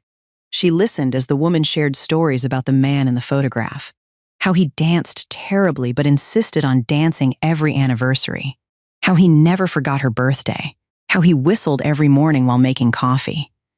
Mabel wrote small notes in her sketchbook instead of interrupting. She wasn't recording eye color or facial measurements. She was writing words like kind, gentle, patient, and warm smile. A few days later, another customer arrived carrying photographs of his late father. Then came a young couple wanting a portrait of their daughter before she left for college. The following week, a family brought pictures of the golden retriever that had grown up alongside their children. Every person who walked through the front door came carrying more than photographs. They carried memories, laughter, regret, gratitude, loss. Mabel always welcomed them the same way. She offered them a seat, listened before asking questions, watched their expressions more carefully than the pictures in their hands. By the end of each conversation, she often knew far more about the person being painted than the face captured in the photograph itself. As she closed the studio one evening, Mabel looked around the quiet room with a gentle smile. This was what she had imagined during all those lonely nights in her tiny apartment. Not simply painting portraits, but meeting the people whose stories deserve to be remembered. As autumn slowly deepened, more people began finding their way to Mabel's little studio. Most of them came because someone else had spoken about her. A neighbor, a friend, a family member who had once carried home a portrait and later found themselves unable to stop talking about the experience. Word traveled quietly, one conversation at a time. Every commission brought another story through the front door. A young woman wanted to surprise her grandmother with a portrait of the husband she had lost years earlier. A father asked Mabel to paint his daughter exactly as she looked on her first day of kindergarten because he couldn't believe how quickly she was growing up. An elderly couple celebrated their 50th wedding anniversary by commissioning the first portrait they had ever taken together. Sometimes customers laughed while telling their stories. Sometimes they cried halfway through a sentence and needed a few quiet moments before continuing. Mabel never rushed them. She listened patiently, asked gentle questions, and filled page after page of her sketchbook with little details that photographs could never capture. Every finished portrait was delivered by hand whenever possible. She loved watching people's reactions far more than she enjoyed receiving payment. Some smiled without saying a word. Some laughed through tears. Others stood quietly in front of the painting for several long minutes before finally whispering a simple, "Thank you."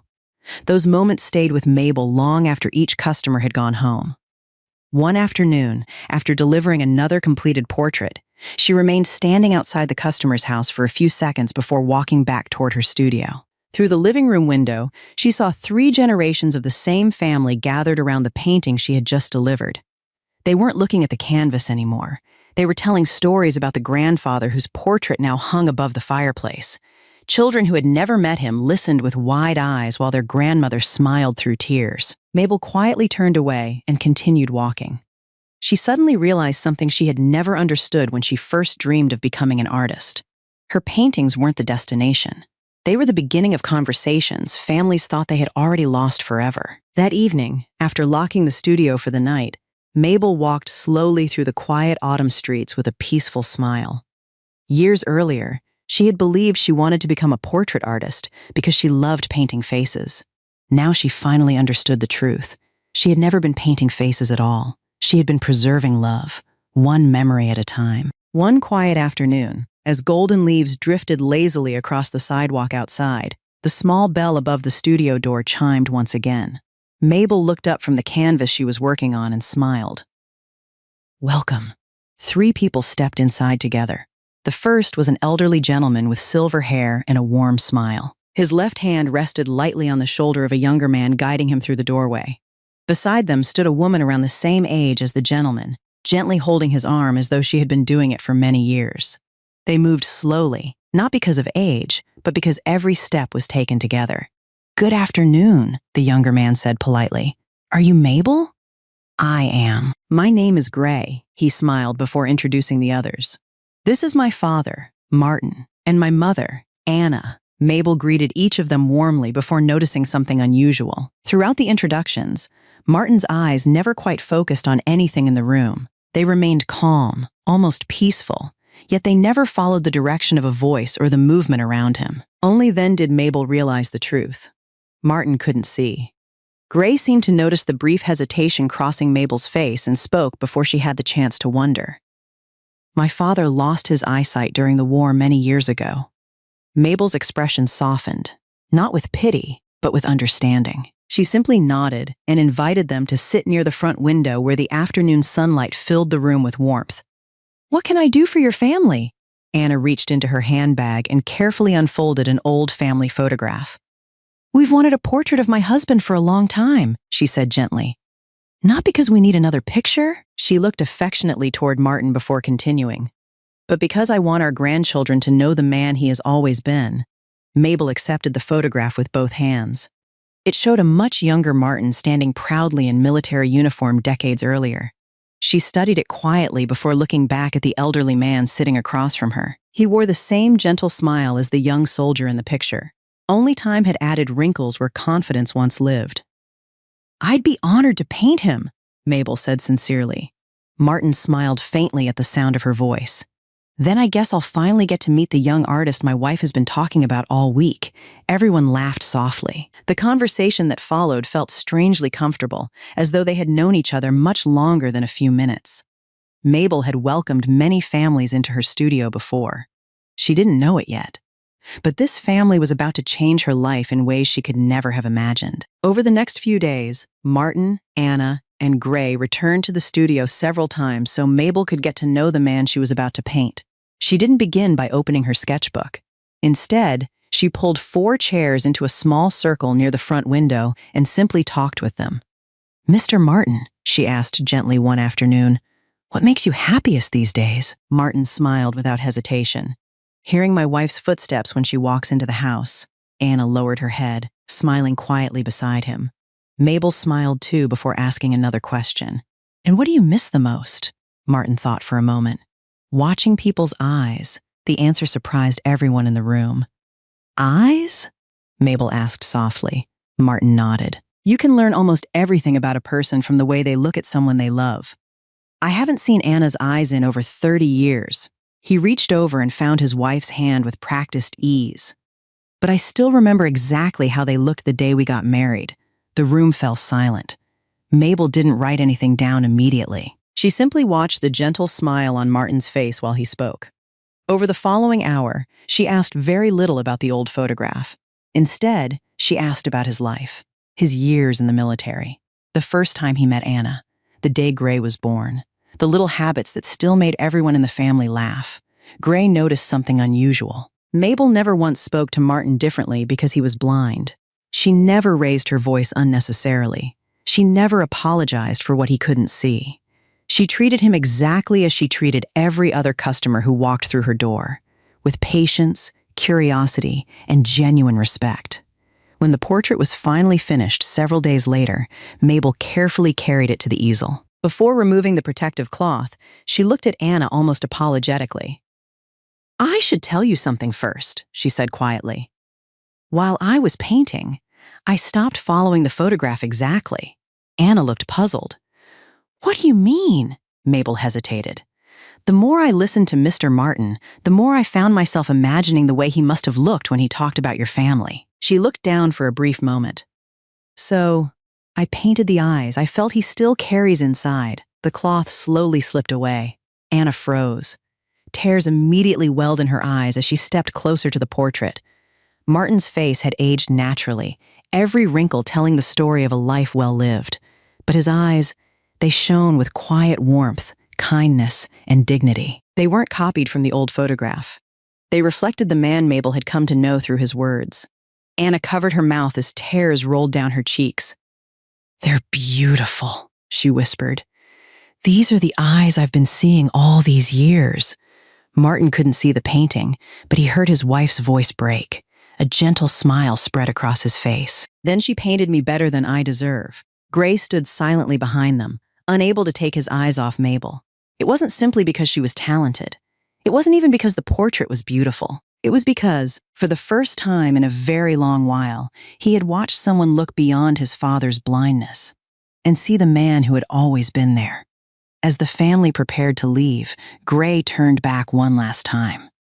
Mabel stood by the studio door, smiling warmly as she thanked them for trusting her. Gray smiled back before stepping outside with his parents. He kept walking down the autumn street beside them, but somewhere between that smile and the portrait his mother held so carefully in her arms, he realized he had left a small piece of his heart behind in Mabel's little studio. When Gray carried the finished portrait home, Anna insisted they hang it above the fireplace that same evening. The moment the frame was secured to the wall, the entire living room seemed to grow warmer. Martin couldn't see the painting, but he smiled as Anna described every detail Mabel had captured. She talked about the gentle expression on his face, the quiet strength in his posture, and most of all, the eyes that somehow reflected exactly the man she had loved for more than 40 years. Martin reached for Anna's hand and laughed softly. "Then I suppose she knows me better than I know myself." Gray stood quietly a few steps behind them, staring at the portrait without saying a word. He wasn't studying the brushstrokes anymore. He kept remembering the conversations inside the little studio, the way Mabel listened without interrupting, the way she treated his father as a man with a lifetime of stories instead of a blind veteran who deserved pity. Somehow, that stayed with him far more than the painting itself. Anna glanced toward her son and smiled knowingly. "She's a lovely young woman." Gray looked away immediately. "Mom." Anna folded her arms with an amused grin. "Kind, patient, talented." She nodded toward the portrait. "I approve." Gray laughed awkwardly, his ears turning slightly red. "You're imagining things." "Am I?" Anna teased. "You've been standing in front of that painting for nearly 10 minutes. Gray shook his head, mumbled something about grading papers, and escaped upstairs before his mother could say another word. Anna looked at Martin and chuckled quietly. "Our son has no idea how obvious he is." Later that night, after finishing his lesson plans for the next day's history lecture, Gray opened his laptop. Without thinking too much about it, he searched for Mabel Portrait Studio. Her website appeared first, then her Facebook page. He clicked through every gallery she had uploaded over the past 2 years. Portrait after portrait filled the screen. Families, children, elderly couples, pets. Beside many of them were short captions describing the memories behind each painting. Gray found himself reading every word. Every story sounded gentle, thoughtful, and deeply human. Before he realized it, nearly an hour had passed. He smiled to himself, clicked the like button on several posts, then quietly closed the laptop. As he turned off the bedroom light, one thought lingered in his mind longer than he expected. He hadn't simply met a remarkable artist. Somewhere along the way, he had started looking forward to seeing her again. A few days later, the small bell above the studio door rang just after lunch. Mabel looked up from the portrait she was sketching and smiled politely. "Welcome back." Gray stood in the doorway, hands tucked awkwardly into the pockets of his jacket. "Hi." "Hi." For a second, neither of them said anything. Gray glanced around the studio as if he had forgotten why he came. Then he cleared his throat and wandered toward the display shelves. I actually wanted to buy a few things, Mabel nodded, hiding a small smile. Of course. Gray picked up a pack of charcoal pencils, put it back, picked up a sketchbook, set it down again, then spent almost 2 full minutes comparing 2 identical paintbrushes he had absolutely no idea how to use. Mabel watched the entire performance from behind the reception desk, pretending to organize paperwork. Finally, she couldn't help herself anymore. Professor Gray. Gray looked up immediately. Yes? Do you actually need art supplies? He blinked once, then laughed awkwardly. Was it that obvious? Mabel folded her arms, trying not to smile too much. You spent 3 minutes studying watercolor brushes. I teach history. Exactly. Gray rubbed the back of his neck, embarrassed. Fair point. The studio filled with quiet laughter for the first time. Mabel noticed something she hadn't expected. Around his parents, Gray was thoughtful and composed. Standing here alone, he was surprisingly awkward in a way she found oddly genuine. So, she asked gently, "What really brings you here?" Gray hesitated before answering honestly. "I wanted to see how your studio was doing." Mabel looked around the room. "It's getting there. I'm glad." The conversation drifted naturally after that. Gray asked how she had learned to paint portraits. Mabel asked what he taught at the university. He spoke about American history, his students, and how every semester someone inevitably fell asleep during his lectures. Mabel laughed louder than she intended. Do they really? Almost every semester. Maybe history isn't their favorite subject. Gray placed a hand over his chest dramatically. That hurts. They both laughed again. Nearly half an hour passed before Gray finally remembered the paintbrush still sitting in his hand. "I suppose I should buy something now," he joked. Mabel shook her head. "You don't have to," Gray smiled. "I know," he placed the brush on the counter anyway. "But if I leave without buying anything?" He looked at her with a sheepish grin. "My excuse for coming here disappears." Mabel met his eyes for a brief moment before lowering hers with a quiet smile. She didn't answer. She simply rang up the paintbrush and handed him the small paper bag. As Gray stepped outside, he glanced back through the large front window. Mabel had already returned to her easel, but he noticed the faint smile that still lingered on her face. And somehow, he walked back to his car smiling too. Over the next couple of weeks, Gray found more reasons to stop by the studio. Sometimes he really did need a sketchbook for one of his students. Other times he bought pencils, notebooks, or small gifts for children attending university art events. Mabel suspected at least half of those reasons had been invented, but she never pointed it out. She simply welcomed him with the same warm smile each time he walked through the door. Little by little, their conversations grew longer. They talked about books, Savannah's history, favorite cafes, and the little details people usually never shared with strangers. Gray quickly realized that Mabel rarely spoke about herself unless someone asked. She was a wonderful listener, but a reluctant storyteller. One quiet evening, after the last customer had left, Gray wandered around the studio, pretending to examine another shelf of art supplies. Mabel watched him from behind the reception desk, amused. "You're looking for another paintbrush?" she teased. Gray laughed nervously. "Actually," he rubbed the back of his neck and looked down at the floor. "Not this time." Mabel folded her arms, waiting. Gray took a slow breath, then looked back at her. "I've been trying to figure out how to ask you something for the past 10 minutes. Mabel couldn't help smiling. "Only 10? Gray laughed. "Honestly, more like the past 2 weeks." That answer made her laugh for the first time without trying to hide it. The sound caught Gray completely off guard. He had seen her smile before, but never like this.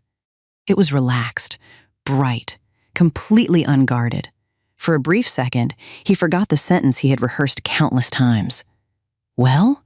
Mabel asked gently, still smiling. Gray gathered what little courage he had left. "Would you?" He paused and started over. "Would you maybe like to have dinner with me sometime?" Silence settled gently between them. Gray immediately hurried to explain. "No pressure. I just thought..." He smiled awkwardly. "It would be nice to talk somewhere that doesn't involve me pretending to shop for art supplies." Mabel lowered her eyes, unable to stop smiling. She knew exactly what he was doing. She had known for days. Yet somehow, hearing him finally say it out loud felt unexpectedly warm. She looked toward the easel where 2 unfinished commissions still waited. "I'm pretty busy this week," she admitted honestly. Gray nodded quickly. "That's okay, and probably next week, too." "That's okay, too." Mabel looked back at him and smiled. "But when things slow down a little," she paused just long enough to make Gray hold his breath. "I'd like that." Gray blinked once, almost as if he hadn't heard correctly. "Really?" Mabel laughed softly. "Really?" A smile spread across Gray's face so naturally that he couldn't hide it even if he wanted to. "Then I'll wait." "Good," Mabel replied, "because good portraits and good dinners are both worth waiting for." As Gray walked out of the studio that evening, the autumn air somehow felt lighter than it had all day. Behind him, Mabel stood quietly by the front window, watching him disappear down the street with the faintest smile still resting on her face. Without realizing it, she had just said yes to something far bigger than dinner. She had taken the first small step toward letting someone into her life again. A week later, on a quiet Friday evening, Mabel locked the studio a little earlier than usual. She checked the front door twice before slipping the keys into her bag. Gray was already waiting across the street, leaning casually against his car with 2 takeaway cups of coffee in his hands. The moment he saw her, he straightened instinctively. "I wasn't sure if you'd prefer coffee before dinner," he said, holding 1 cup out to her. Mabel accepted it with a smile. "You remembered." Gray looked slightly confused. "Remembered what?" "I always drink coffee before I paint." Gray laughed. "I was hoping that meant I made the right choice." "You did." They decided to leave the car where it was and walk instead. The evening air carried the cool breeze of late autumn, and the sidewalks glowed beneath rows of old street lamps. Neither of them tried to impress the other. They simply wandered through Savannah at an easy pace until they reached a small family-owned Italian restaurant tucked between 2 historic buildings. The place wasn't expensive, but it felt warm. Soft music drifted through the room while a few couples chatted quietly over dinner. Conversation came more naturally than either of them expected. Gray talked about teaching history at the university and laughed about the students who always tried to guess exam questions instead of studying. "Every semester, someone asks if I'll give them extra credit for attendance," he said. "Do you?" Mabel asked. "Only if they invent a time machine and bring Abraham Lincoln to class." Mabel laughed so hard she nearly spilled her drink. Gray smiled, quietly realizing he had begun looking for that laugh without even meaning to.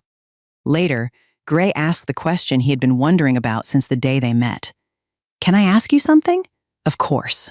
Why portraits?" Mabel looked out the restaurant window for a few moments before answering. "When I was little, I didn't have many friends." Gray listened without interrupting. "I liked watching people instead." She smiled softly. "Everyone's eyes were different. Some people looked happy even when they weren't smiling. Some smiled, but their eyes looked lonely." She wrapped both hands around the warm coffee cup. "I started drawing faces because I wanted to understand people. Then one day I realized," she paused briefly, "eyes tell the part of a story that words usually hide." Gray remained silent for several seconds. Not because he didn't know what to say, but because he didn't want to interrupt the honesty in her voice. Finally, he smiled. "That explains my father's portrait." Mabel looked at him. Gray continued quietly. "You didn't paint what he looked like." He shook his head gently. "You painted who he is." Mabel lowered her eyes with a shy smile. It was the first time someone had understood her work so completely without needing her to explain it. After dinner, they walked slowly along the river before heading back toward the studio. There were no dramatic confessions, no awkward silences, just 2 people discovering how easy it could be to spend time together. When Gray finally stopped outside the studio, he smiled. "Thank you for tonight." Mabel looked at him for a brief moment before answering. "No," she smiled warmly. "Thank you for listening." It was such a simple sentence. Yet Gray somehow understood that it meant far more than dinner. For the first time in a very long while, someone had listened to Mabel not because they wanted something from her, but because they genuinely wanted to know the person behind the paintings. Their first dinner quietly became the beginning of something neither of them tried to define. Gray never rushed Mabel. He simply continued inviting her into small moments of everyday life. A week later, he asked if she wanted to visit an art museum that was hosting an exhibition of American portrait painters. Mabel smiled apologetically and pointed toward 3 unfinished canvases waiting inside her studio. Maybe next time, Gray simply nodded. Then next time it is. A few weeks later, he mentioned a weekend autumn festival taking place in one of Savannah's old squares. Mabel declined again, explaining that 2 commissions had to be delivered before Monday.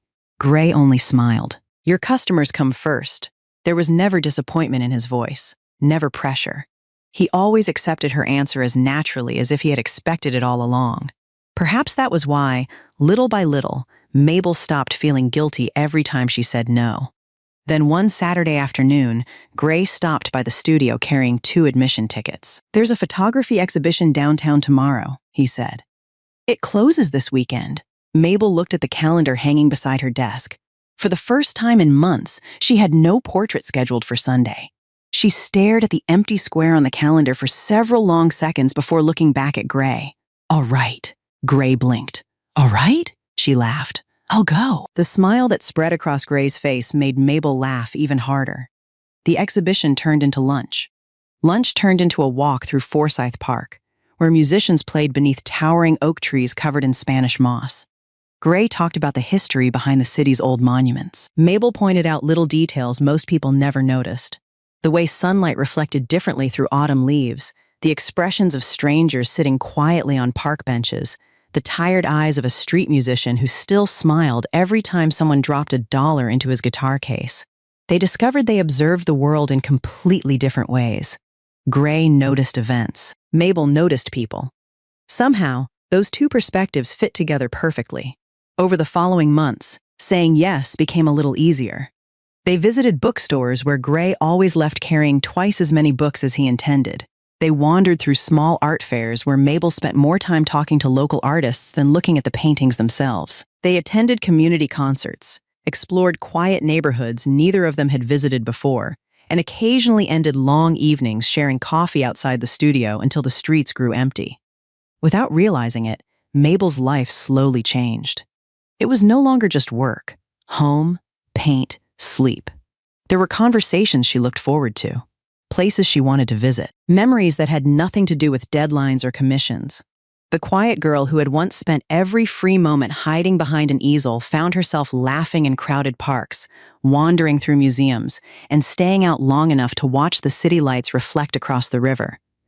Gray never asked her to become someone else. He simply gave her enough reasons to discover parts of herself she had forgotten existed. Winter quietly arrived in Savannah. The autumn leaves disappeared, replaced by crisp mornings and longer nights. By then, spending time together had become a natural part of both their lives. Neither of them questioned it anymore.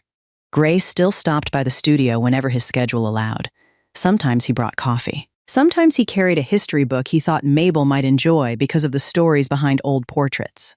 Other days, he simply walked in, sat quietly near the front window grading his students' papers while Mabel painted. They didn't always need conversation. Somehow, silence no longer felt lonely when the other person was there. One evening, after finishing a portrait much later than expected, Mabel locked the studio and found Gray waiting outside beneath one of the old street lamps. "You waited?" she asked, surprised. Gray shrugged casually.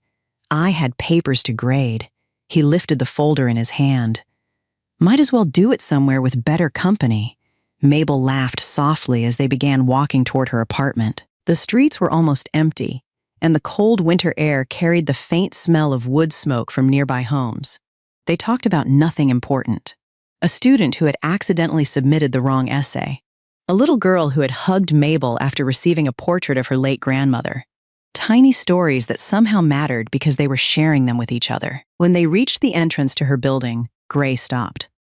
"I'll see you tomorrow?" Mabel smiled without thinking. "Tomorrow," Gray waved, climbed into his car, and slowly drove away. Mabel remained standing on the sidewalk long after the taillights disappeared around the corner. She wasn't waiting for anything. She simply didn't feel like going inside yet. A gentle smile stayed on her face as she watched the empty street where his car had disappeared. Only after several moments did she quietly laugh at herself. She had been standing there the entire time without realizing it. As she climbed the stairs to her apartment, one thought returned again and again. It wasn't that Gray was kind. Many people were kind. It wasn't even that he understood her work. It was something much simpler than that. When she was with him, the silence no longer felt heavy. The loneliness that had followed her ever since the night she left home had slowly faded into the background without her noticing. For the first time in years, she no longer felt as though she had to carry every joy, every fear, and every success by herself. There was someone who genuinely wanted to hear about her day. Someone who celebrated her victories before she even thought to celebrate them herself. As Mabel unlocked her apartment door that night, she finally admitted a truth she had been quietly avoiding for weeks. Somewhere between the cups of coffee, the walks through Savannah, and the countless ordinary conversations, Gray had become someone she looked forward to seeing. And without realizing it, he had already found a place in her heart. By the time winter settled over Savannah, nearly 6 months had passed since Gray first walked into Mabel's studio with his parents. Somewhere between museum visits, evening walks, coffee after work, and countless ordinary conversations, the line between friendship and something deeper had quietly disappeared. Neither of them rushed to define it. They simply continued choosing each other's company, day after day. One evening, after helping Mabel carry several finished portraits into the studio before closing, Gray stood quietly by the front window while she turned off the lights one by one. The street outside was almost empty. Christmas lights hanging across nearby storefronts reflected softly against the glass. Mabel locked the front door and slipped the keys into her coat pocket. "Ready?" she asked with a smile. Gray nodded, but didn't move.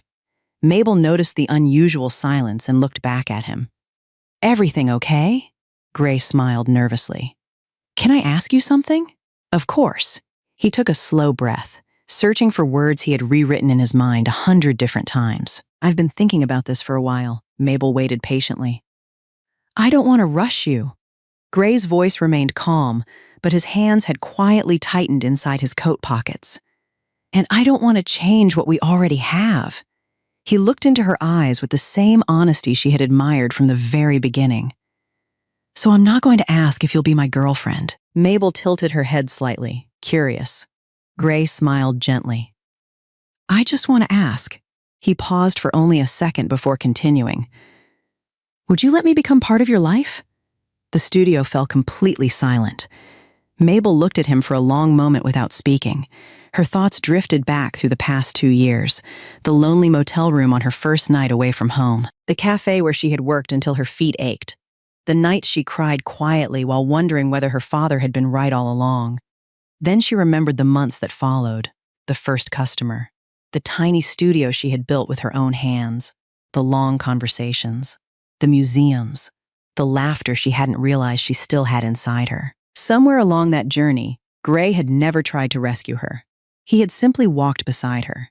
He never asked her to become someone different. He simply made every ordinary day feel a little less lonely. Mabel slowly stepped closer until only a small distance separated them. She looked into his eyes and smiled with quiet certainty. Then, without saying a single word, she gave a gentle nod. Gray blinked once, almost afraid he had misunderstood. "Is that a yes?" Mabel laughed softly.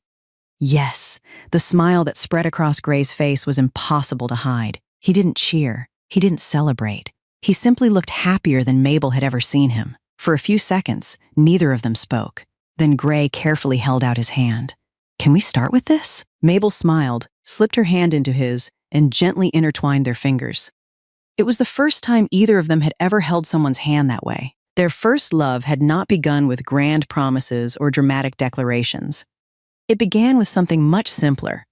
Two people choosing to walk through life together, one ordinary day at a time. A little over 2 months had passed since Mabel and Gray began seeing each other. Winter had settled gently over Savannah, covering the city in crisp mornings and quiet evenings. Business at the studio remained steady, and Mabel had finally reached a point where she could look toward the future without constantly worrying about whether another commission would arrive. One Saturday morning, as she was arranging several finished portraits near the front window, the familiar bell above the studio door rang. Mabel looked up instinctively. The moment she saw Bernice standing in the doorway, her face lit up. Mom! She hurried around the reception desk and wrapped both arms around her mother before Bernice even had the chance to put down the bag she was carrying. They laughed and cried at the same time, holding each other as though making up for all the hugs they had missed over the past 2 years. "You've been working too hard," Bernice whispered, gently brushing a loose strand of hair away from Mabel's face. "And you've been worrying too much," Mabel replied with a smile. Bernice laughed softly before looking around the studio for the first time since Mabel had opened it. The little space she had imagined from her daughter's descriptions was now filled with life. Several customers sat comfortably near the front window waiting for consultations. Finished portraits decorated the cream-colored walls, each one catching the warm winter sunlight pouring through the large glass windows. Shelves neatly displayed brushes, paints, sketchbooks, and small framed prints. In one corner, another customer quietly browsed while soft music played in the background. The studio wasn't grand, it wasn't luxurious, but it was full of paintings, full of conversations, full of people who had come because they trusted her daughter. Bernice slowly turned toward Mabel again, her eyes quietly filled with tears. "You built all of this?" Mabel smiled shyly. Little by little, Bernice reached out and gently squeezed her daughter's hand. "I'm so proud of you." Mabel lowered her eyes, suddenly feeling like the 19-year-old girl who used to bring home sketches just to see her mother's smile. Before she could answer, another customer walked through the front door carrying an old family photograph.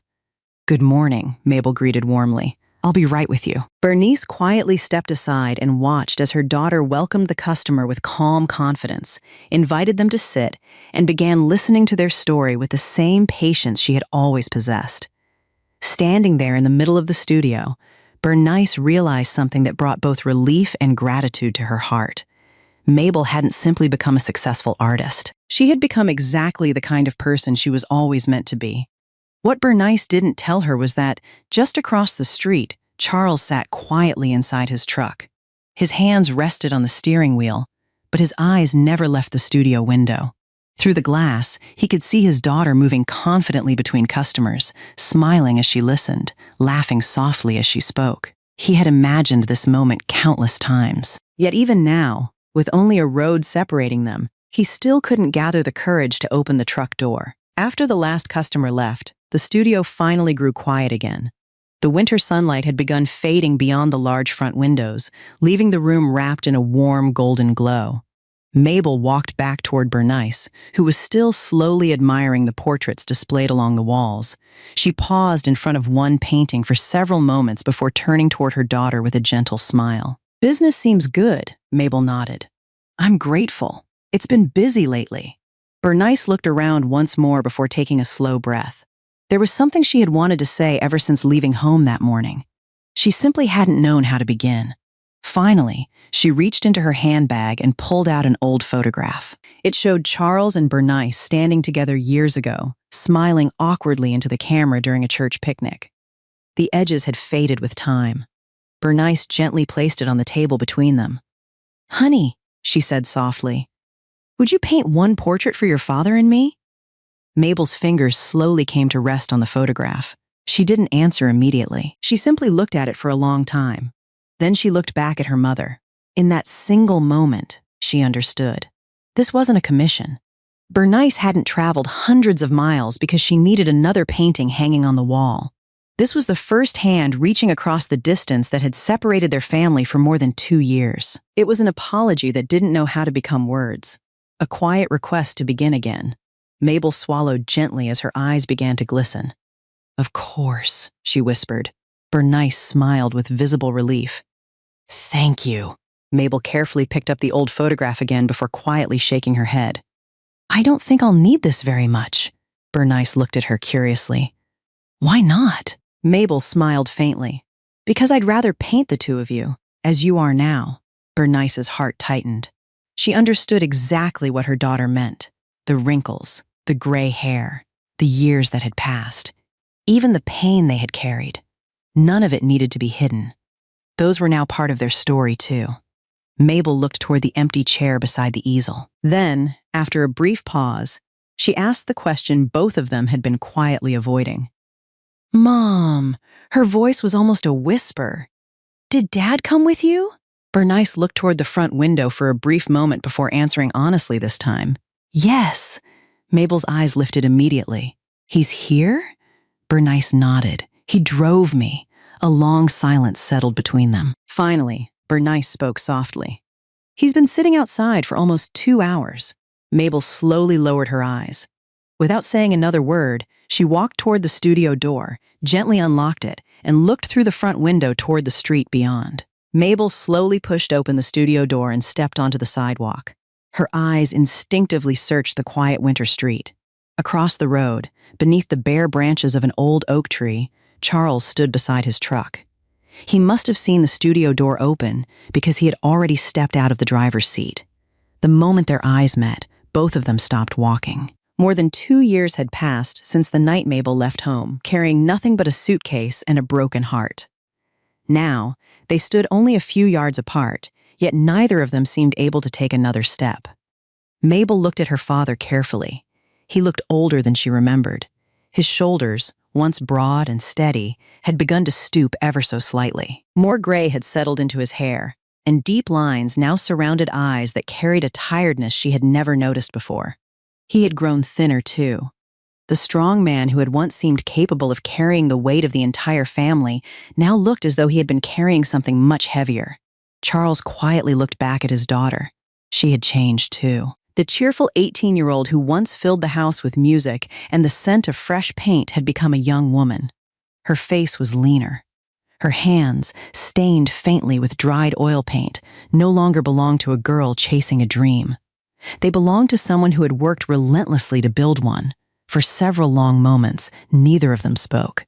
There was no anger left between them. Only two people trying to recognize each other after years spent apart. Behind them, Bernice quietly stepped out of the studio. She looked at her husband, then at her daughter. Without saying a word, she gently closed the studio door and walked a few steps away, giving them the silence they both needed. Charles took one slow breath before finally gathering enough courage to cross the street. Every step felt strangely heavy. When he stopped in front of Mabel, he opened his mouth as if to speak.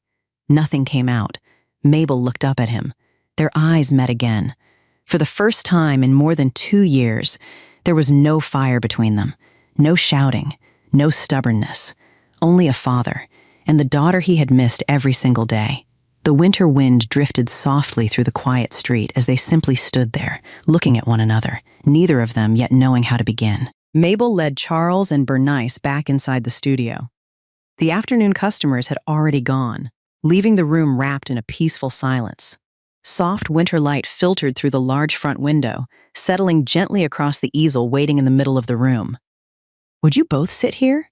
Mabel asked quietly, pulling 2 wooden chairs side by side. Charles and Bernice obeyed without a word.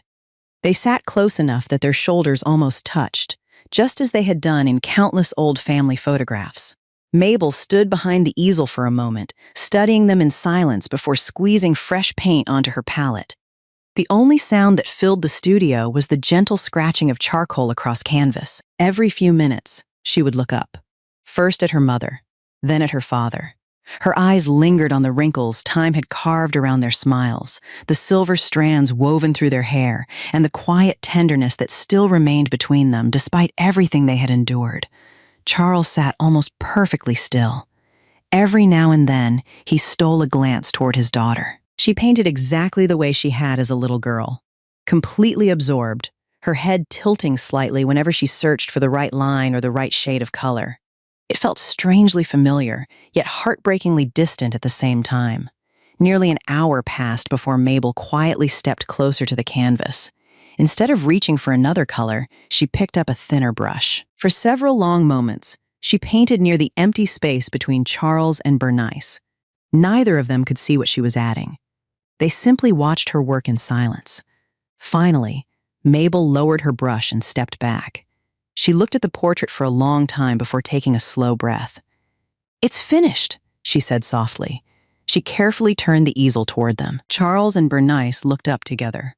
For a brief second, neither of them reacted. Then Charles froze completely. Beside the portrait of him, and beside Bernice, stood a third figure. Mabel.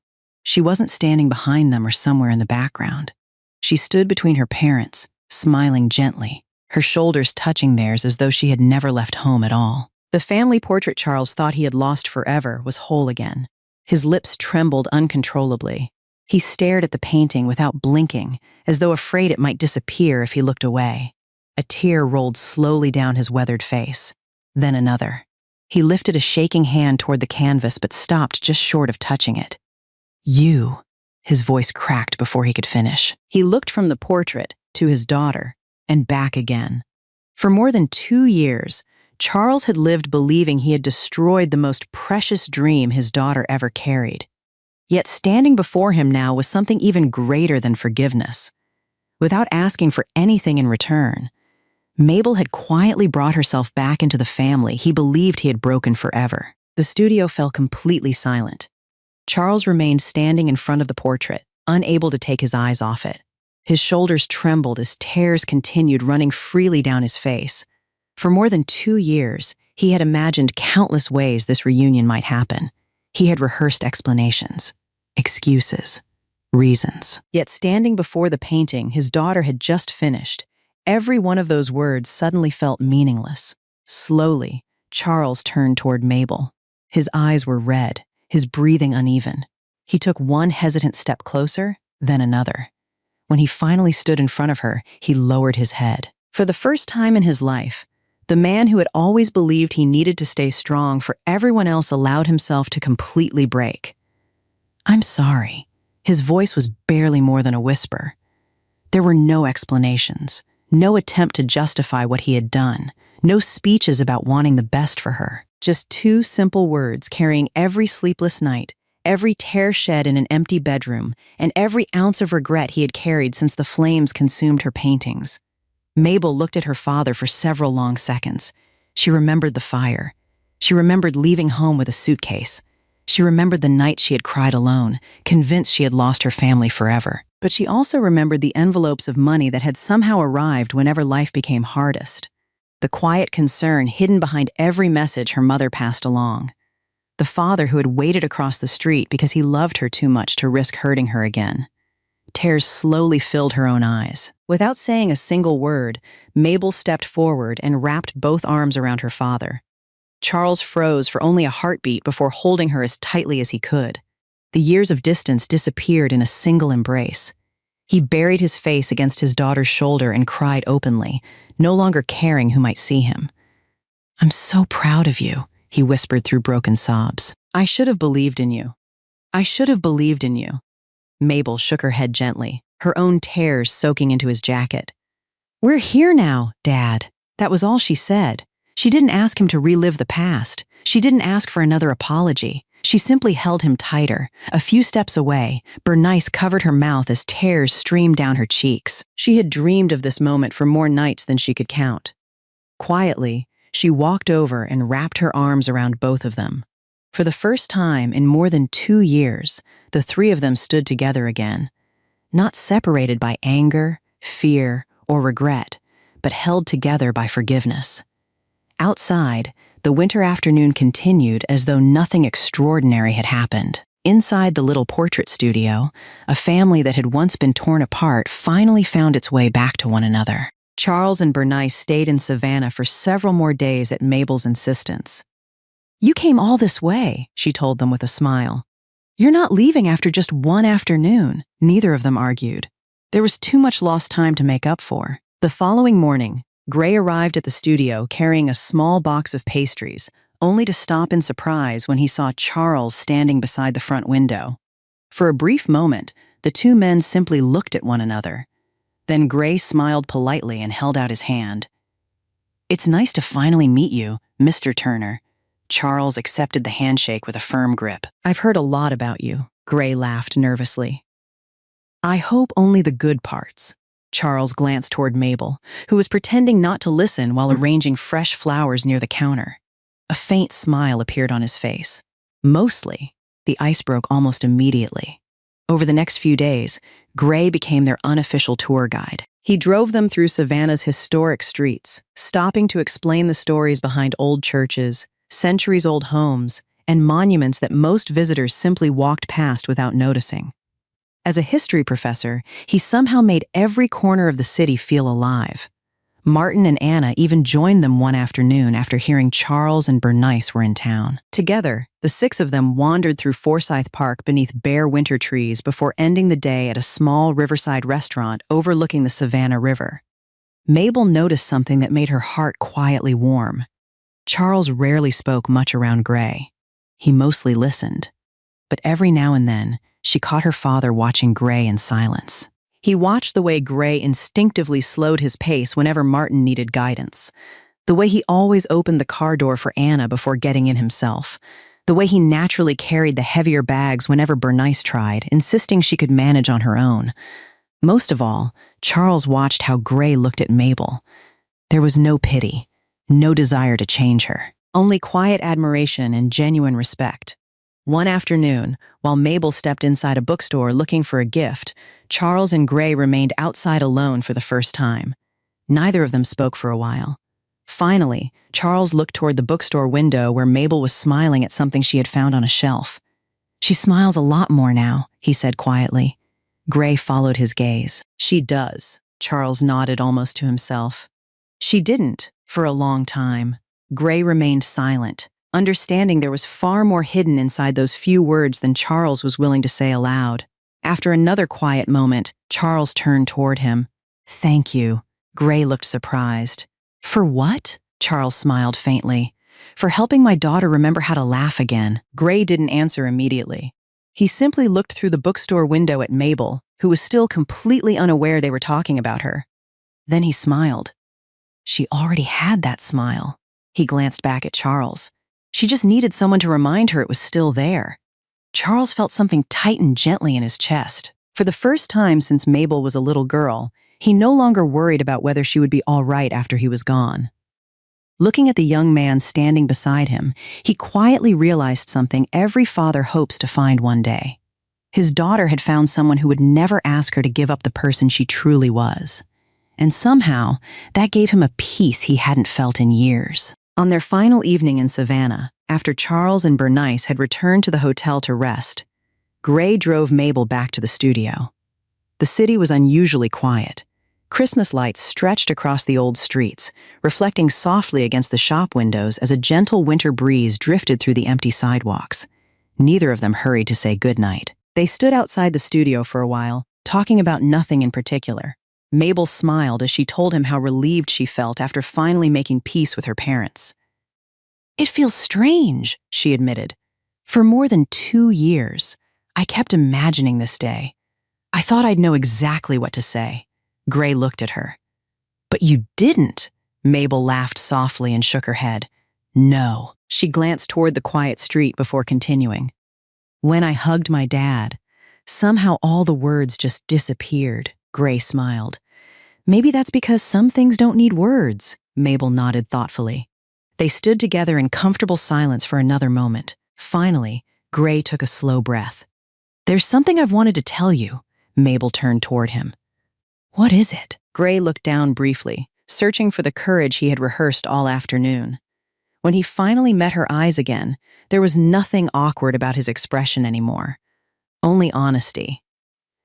"These past 6 months," he began quietly, "I've realized that every good part of my day somehow ends with you." Mabel listened without interrupting. "Whether it's teaching my students," Gray smiled faintly, "walking through the city, or simply having coffee after work, I always find myself wondering what you'll think about it." He paused before taking one final step closer. "I don't know what our future will look like." His voice remained calm, steady, and sincere. "But I know I'd like to spend it walking beside you." The winter air seemed to grow completely still around them. Gray looked into her eyes and asked softly, "Mabel." A gentle smile appeared on his face. "I love you." Tears quietly gathered in Mabel's eyes before she even realized they were there. No one had ever said those words to her before. Not like this. Not without asking her to become someone different first. She looked at the man standing in front of her and thought about everything that had happened since the night she walked away from home. Somehow, every road had led her here. She smiled through her tears and gave a small nod. "I love you too." Gray smiled so warmly that Mabel couldn't help laughing through her tears. Without another word, he gently reached for her hand. This time, instead of simply holding it, Mabel took one small step forward and rested her head lightly against his shoulder. They stood together beneath the soft glow of the winter lights, saying nothing more. Some moments were already complete exactly as they were. The following evening, before Charles and Bernice returned home, Gray invited both families to dinner at a small restaurant overlooking the Savannah River. It wasn't a celebration of anything in particular. It simply felt like the right way to end their visit together. By the time everyone arrived, the table was already filled with warm dishes and quiet conversation. Martin sat at one end, happily telling an old story from his military days that somehow became funnier every time he reached the ending. Anna laughed before gently correcting the parts he had exaggerated over the years. Bernice joined in with her own memories, and before long the entire table was laughing together. Charles leaned back in his chair, watching the people around him more than listening to the conversation itself. Gray sat beside Mabel, quietly placing another piece of roasted chicken onto her plate without even asking. "You barely ate at lunch," he said casually. Mabel looked at him with an amused smile. "You've been keeping track?" Gray shrugged. "Someone has to." Mabel laughed softly before taking a bite. Across the table, Charles noticed the exchange without saying anything. A few moments later, the waitress returned carrying another plate of vegetables. Before Mabel had a chance to reach for it, Charles instinctively picked it up and placed a spoonful onto her plate. "You always liked these," he said quietly. Mabel looked down at the food for a brief second before lifting her eyes toward her father. Their gazes met. Then, almost at the same time, both of them smiled. No apology was needed, no explanation.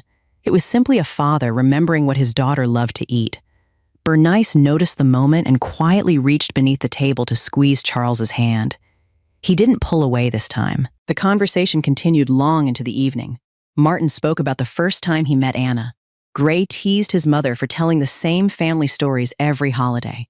Bernice laughed harder than she had in years. Mabel listened to the voices around her and suddenly realized something that made her heart feel wonderfully full. For so long, she had believed happiness meant proving she could succeed on her own.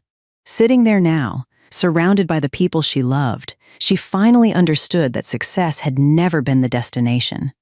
Coming home to a table where everyone belonged was. Charles quietly looked around at the faces gathered under the warm restaurant lights. His daughter was smiling, truly smiling. She had found work she loved. She had found someone who cherished her exactly as she was. And somehow, despite all the mistakes he had made, she had found her way back to him. For the first time in many years, Charles felt completely at peace. A few months after Charles and Bernice returned home, Gray looked over at Mabel one Saturday morning and smiled. "How about we drive somewhere today?" Mabel glanced up from the portrait she was finishing. "Where?" Gray folded his arms with a grin. "Home." Mabel stopped painting. She looked quietly at the unfinished portrait in front of her before slowly smiling. "I'd like that." Early the next morning, they packed a small overnight bag and began the drive back to the little town Mabel had once left in the middle of the night. The roads looked familiar. The fields stretched endlessly beneath the spring sky, just as they always had. Yet this time, every mile felt different. 2 years earlier, she had traveled this road alone with a suitcase in the back of a bus, unsure whether she had just ruined her life. Today, Gray sat beside her, occasionally reaching over to squeeze her hand whenever they stopped at a red light. By the time they turned onto the quiet street where Mabel had grown up, her heart was beating faster than she expected. The old house looked almost exactly the same. The white fence still leaned slightly to one side. Bernice's flower beds still lined the front porch. Even the old oak tree beside the driveway hadn't changed. Gray parked the car and looked at her gently.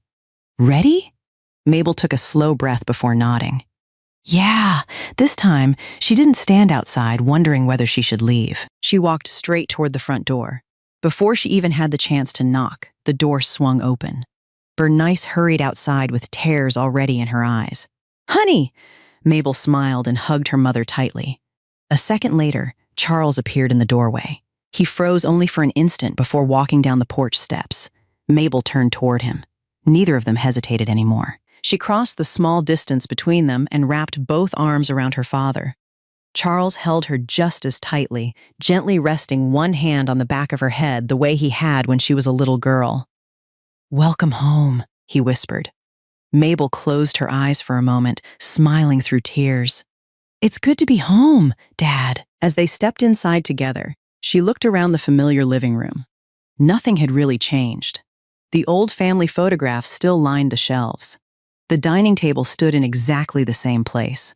The walls still carried the quiet warmth of the house she had grown up in. Yet somehow, everything felt different. The last time she had crossed that doorway, she was a frightened young woman running away from heartbreak. This time, she returned as a daughter coming home, knowing there would always be a place waiting for her. 3 years passed. Little by little, Mabel's studio became one of the most trusted portrait studios in Savannah. She never tried to grow into a large business. She preferred knowing every customer by name, listening to every story herself, and painting every portrait with her own hands.